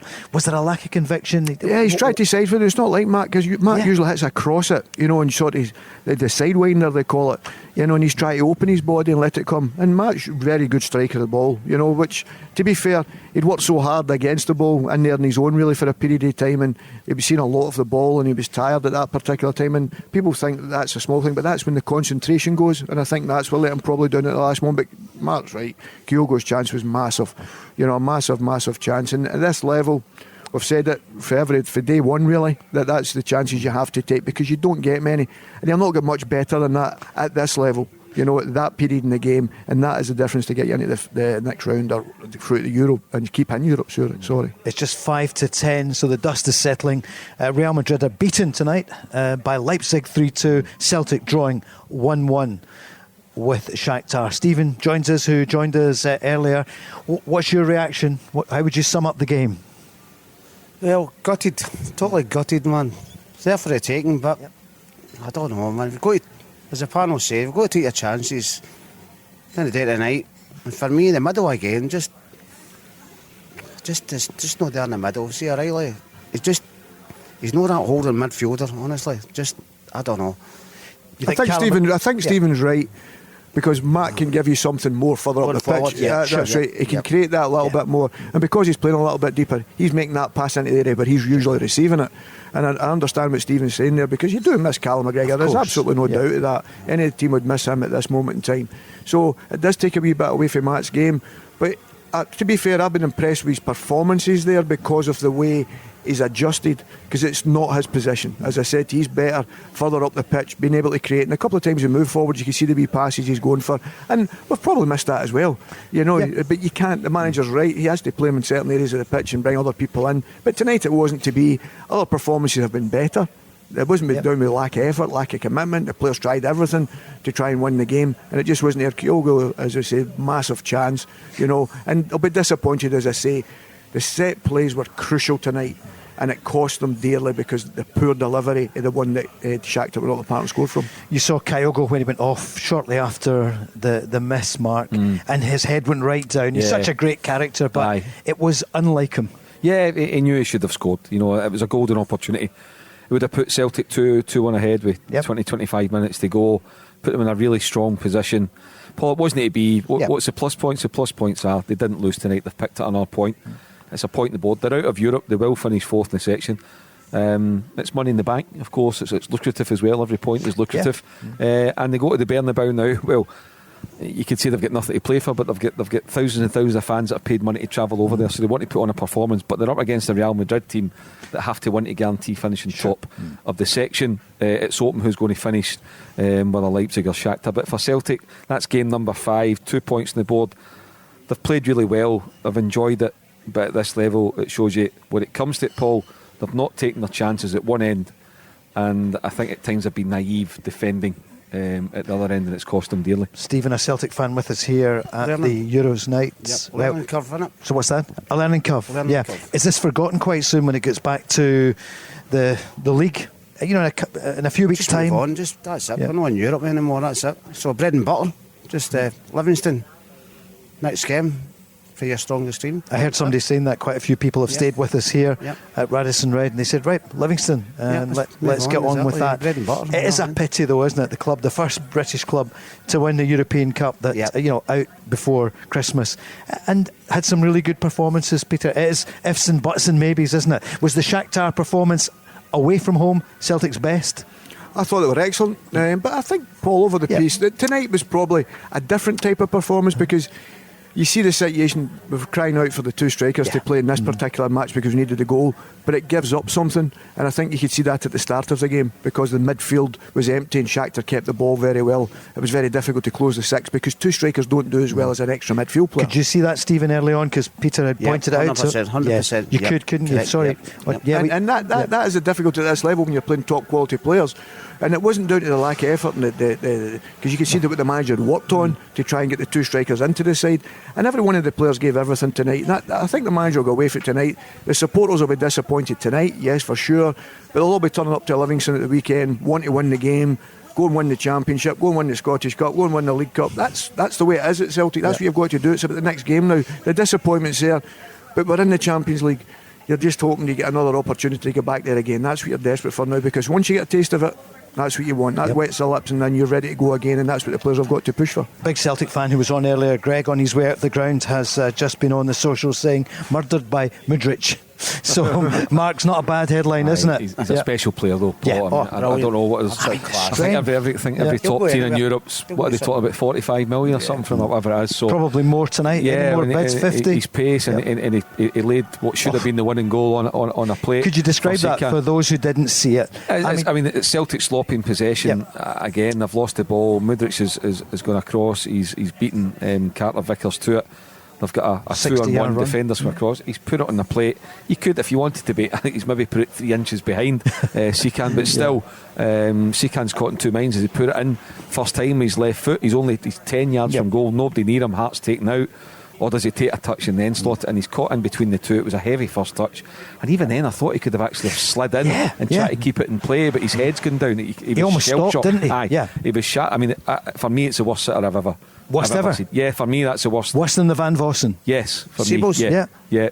See, Well, any of them, whatever one you want to mention, I don't think. At that level, to go and win a game in the Champions League, at that level, it should be putting away. So, anyway, sure. Celtic's out, Paul, is a shame. I genuinely thought, even after game number 2, when it was, I thought they would go to the Bernabeu with something to play for. I thought they would win tonight and go to the Bernabeu with something to play for. It's not to be the assessment in Europe.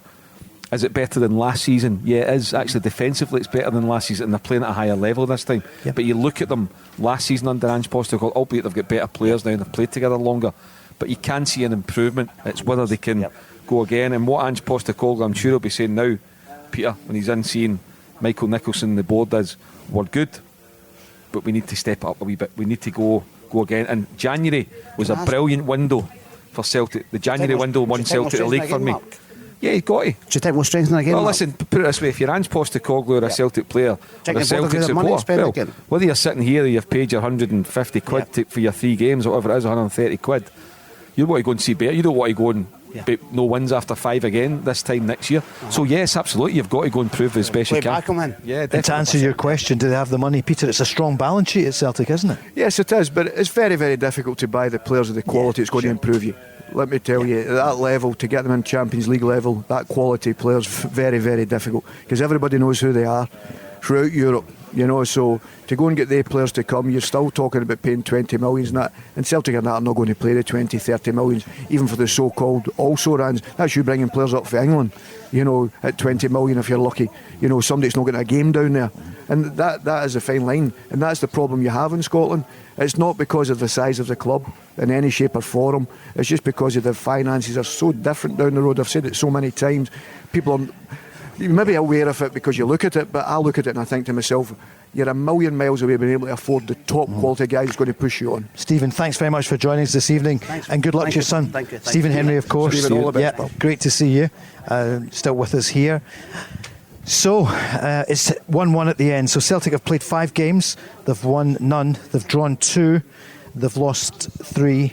And still, they've got goals for 3, 10 against. So 2 points. Above them, Shaktar with 6 points. So probably the positive out of that, Paul, is as people say, if you look at across the board, they've had the most attempts on target. That's the positive. The manager's got to hang on to these players. They've created chances in all the games, not as many tonight. Even as we talk about Kyogo's chance, another massive chance. You're talking about the boys' bad miss. I'd say Kyogo's is as good a chance as you're going to get at this level. So they've created chances in every single game. I've really enjoyed watching them play. They've had a right go to try and win the matches.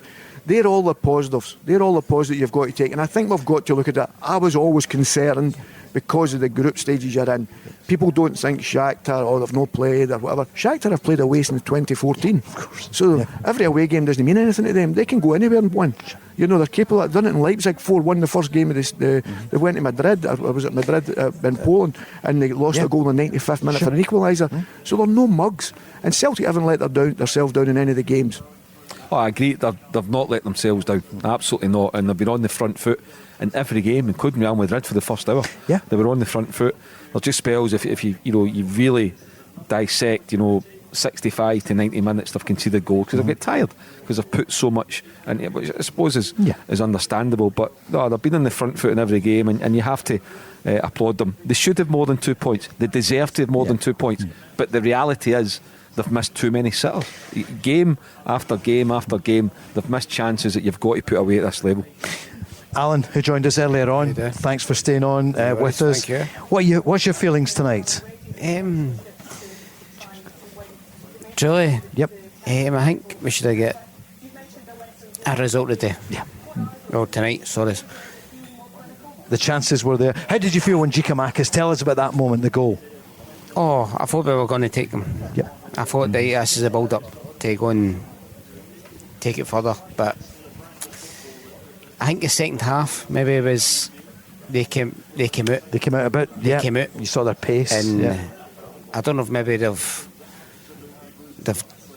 came out and planned the way we were playing in the first half. I don't know, but they came out with a better attitude than we did.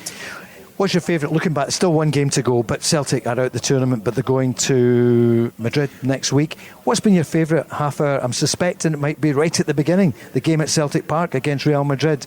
Was that your favourite? Oh, of course. Of course, aye. Seems definitely a while ago, doesn't it? But yes. Some great play and really good chances. Definitely. But I think we should have get the 3 points against Shakhtar, the first game.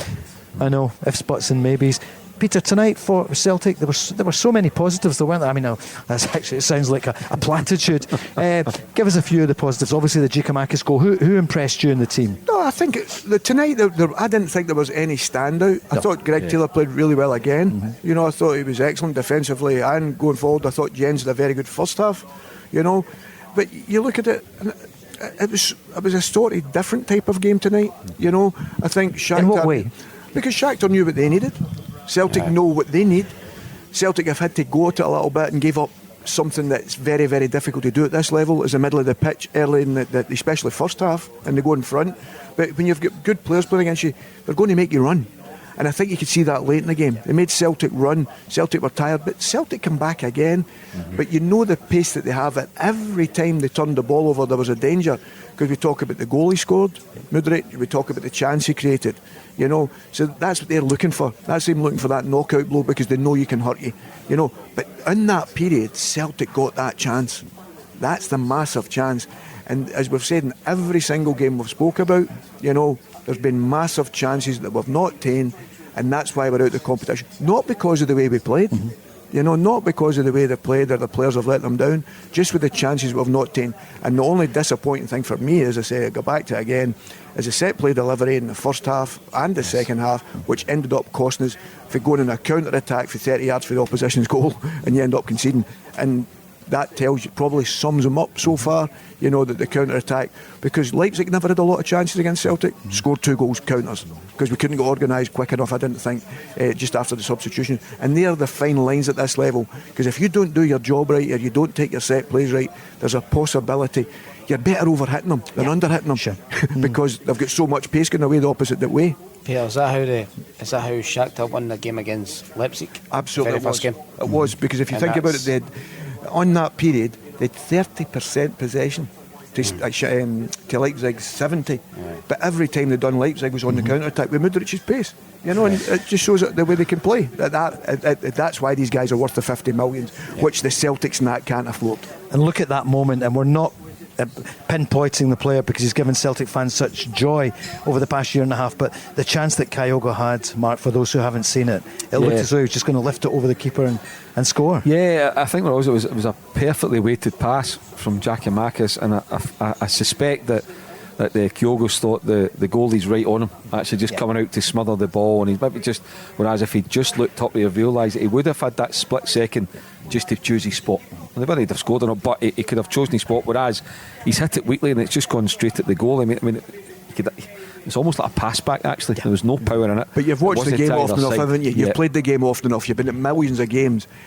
I think he's caught in 2 minds whether he'll lift it or slide it. I think that's what he's done. Instead, see somebody that's getting in playing with that confidence to hit the back of the net constantly, they just got to go bang. It's by the goalkeeper. I think he's thinking, will I dink it or will I slide it? And you don't get that opportunity because, to be fair, the keeper's made himself big. But I think that's the small difference when you're scoring a lot of goals. I think as well, Peter, that's what I was talking about tonight before the game, is I think at times when I've got into the final third, and I think the evidence is there in all 5 games, I think they've been overthinking it in front of goal. Whereas domestically, boom, that's it. Because as you said earlier in the show, if you don't score, you'll get a next one. One will come along 2 minutes. But I think they've been overthinking it in front of goal in the 5 games. We're just seeing that goal, which came in the 58th minute. Mikhailo Mudryk, what a strike that was, Alan. You know, you wouldn't want to see it, but my goodness, the power he got just in that. Isn't it phenomenal? Yep. That was frightening. And for the keepers, Joe Hart didn't have a lot to do. So I think maybe the defenders could have done a wee bit. Yeah, and it came from a Celtic attack at the other end. It was I don't know. Well, that's a miss. That's a miss. That's the miss, which was phenomenal. But for the keepers, Hart didn't have much to do. It was the Truman show, wasn't it? He was fairly busy. He'd one save, he made himself big. Was it Mudryk again? Was through a kind of one-on-one. He's made himself big. It was a warning, but but Paul, again, you analyse it, and Celtic played well. I agree. I don't think that's maybe as much as they played well, I think that's probably their poorest performance actually at the 5 games, but they still played well. Do you think? Yeah. And I think as well, because I think if we're watching the game, and I think for 25 minutes in the first half it was quiet. They had a lot of the ball, but they weren't doing much with it. So I don't think the fans are quite up for it as much, because on the park they weren't seeing the thrill that they had, in well, I think games. that comes from the system change a little bit, because it's difficult to do that with 2 strikers. Because usually when he goes into the middle of the pitch to the number 6, he's getting pressed with a midfield player. But because you're playing with 2 strikers and you're taking that gamble, unfortunately you have to give that up. I remember that's the way we played all the time. 2 wingers, as I said prior to the match, and it feels like a 5v2, and that's what it looked like at times with Celtic. Because by the time then Matt was going up to go and press, there was a space in behind him because Atati was caught out of position because the 2 strikers weren't able to go on the number 6. And good players find that space, but you have to sacrifice that at times. I wouldn't be critical that they've had a go to try and play 2 strikers. You see the reasons exactly why the manager done it. I think Celtic in a good areas in the wide area and didn't get the crosses in. I mean, you've got somebody like Giakoumakis, the one thing you're depending on is the cross ball and the quality. So that comes from whether it's set plays or delivery from wide. And in both of them tonight, I didn't think they were good enough at that, the wide play, the crosses or the set play delivery. And I think that cost dearly tonight. They weren't good enough. And yet, in injury time, what was that moment like for you, Alan, when it looked as though Celtic were about to score CCV, but it came off the post, and of course there'd been a foul, but it looked as though in the 91st minute you might still be in Europe. Yes. Ifs, buts and maybes. Something slightly different here on the Euros podcast. We're with Steen here in the Radisson Red, and they've looked after us so well tonight. Mark, you pointed it out earlier on, VAR. VAR was handled so well, wasn't it? Because it's not as obvious. I know we've only started it in Scotland, but my goodness, you'd have thought VAR was a star striker at the weekend. It's all they talked about. Well, we've had VAR tonight, but you would never know. Yeah. So it's like the old adage is that you always know a referee's had a good game when you're not speaking about him at full time. But I want to see one with VAR where I'm wanting to know, and again, I don't know if we'll get an explanation, but why is it not picked up when Giakoumakis is slapped off the ball at the edge of the box by, I can't remember the guy's name, but he's already on a yellow. I'm not saying it was a straight red, but it was certainly a second yellow, and it should have been a free kick at the edge of the box to Celtic. He's taken them out, the play now, the referee's not spotted it, which is fine, but that's what VAR's there surely to go and pick that up when it's clear as day in a replay, Peter. Well, why wouldn't you looking at VAR, right? You've got a referee in the box by all accounts, sitting in the box.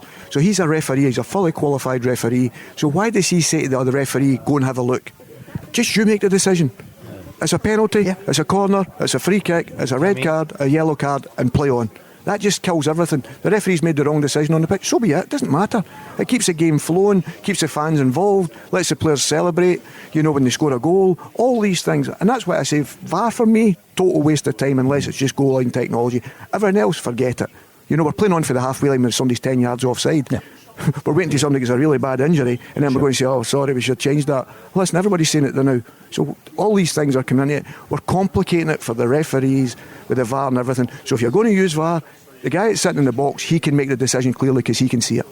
We're just seeing the O'Reilly chance there near the end, and then you see Ange Postecoglou. I wonder what he's thinking at the end. Many times have we seen that, Paul, in 5 games. It was his hands up in his head, because he normally doesn't show too much emotion. Georgios Giakoumakis has scored his first European goal tonight. Celtic drawing 1-1 with Shaktar. He's just said, well, now that Celtic are out of Europe, we have to win the league.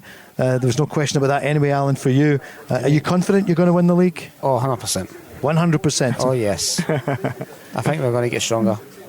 Well, it looks that way, doesn't it, domestically? And, we're mainly looking at Celtic tonight, but Peter, huge challenge for Rangers tomorrow evening. We'll have the podcast afterwards. We'll do the build-up beforehand, but Barry Ferguson will be here with Mark and myself. Going to Napoli is going to be so tough. I watched Napoli the other evening there, and they were excellent. They've got some fantastic players, and it was always a tough gig. It doesn't matter. And listen, for Rangers, as I said, they lost players at the start of the season, getting transferred. They've had other boys out injured. I feel for the manager in the respect to that because it's not easy. And that's when we get back to the Morelos thing, not making themselves fit. All these things come back to haunt you a little bit because it heaps more pressure on you. And that's why I said at the time, the manager, he needs that support from the players and everybody else round about it. And listen, we know what it's like when you're playing for Celtic or Rangers and you're not playing well and the criticism comes and it's who can handle it. And it was always a big question mark I had last year in the European games at home, and they handled it fantastically well. Now it's completely different because I get a bit of criticism for the league forum, the Liverpool game. Now they're going away from home. but what an atmosphere that's going to be over there. And it's going to take a remarkable performance to get anything out of that game, and unfortunately I don't see that happening. Mark, we'll talk to you obviously before the programme tomorrow, but for Rangers, what's your thoughts tonight? They just need to try and avoid a heavy one, Paul. You know, on paper they can only hope that Napoli take their eye off the ball, but even if they make 4 or 5 changes, they'll have a strong squad. I feel for Giovanni Van Bronckhorst. I agree with Peter 100%. He's been let down by his players and by other people inside the club, and he's carrying the can, as managers always do. I felt from his interview on Saturday, for me, he looks like a man that knows his time's up, and he's speaking like a man that knows his time's up. And I hate to see that, because first and foremost, as a human being, I think Giovanni Van Bronckhorst is first class. As a manager, he's been great for Rangers. Look at what he's achieved. Look at what he's achieved in 11 months. And effectively, he's only had one transfer window where he lost his 2 best players in one transfer window, and last January was an absolute write-off with the transfer activity at the club. I think he's going to lose his job, which is really unfortunate, but he will carry the can, but he shouldn't. Other people inside the club need to take a look at themselves. All right, more of that tomorrow night, and the podcast will be, almost exclusively about Rangers, as indeed tonight is mainly and almost exclusively about Celtic. This is Paul Cooney with Mark Guidi and Peter Grant. And Alan, your final thought then tonight. So I can see you're down, but you're still smiling because you're looking forward to Livingston this weekend. Oh, definitely. My final thought was we give it all. Absolutely. All through the Champions League. We'll go to Madrid and they'll probably enjoy it. The fans will enjoy whoever's there, and so I agree with Alan 100%. And they've given it everything, and it's very unusual. As I said, if they wouldn't have attacked, they wouldn't have created the chances, there'd have been a lot of criticism coming, because you're going out with the little points as you have. Yes. But I think in every game the fans have been delighted with them. As I say, they'll be disappointed not went through, but hey, that's life. You go in again, and the only beauty that gives you concentrate now on your domestic. That's, you're not playing in your Thursday evenings, you're not playing anywhere else. Would have loved to have been involved in that, but now the full focus is, and you're talking about Giovanni, at this moment in time, that is the pressures that come with Celtic and Rangers. If you're not first, you're last. Any tickets for next week, just for Alan? Or I would love to be able to go myself. A good man, Alan. See, get that, and to hear that, I was his favourite player. You can say it out loud. Is it a Rad Red in Madrid? Yes, I've checked out. Alan, thanks for joining us. Listen, thanks everyone. Thanks, 1-1, so Celtic are out of Europe, but it's another goal in Europe. It's another point, but they're out. So Real Madrid losing to Leipzig 3-2 at the end. Shaktar Donetsk coming to Glasgow, and it ended up 1-1.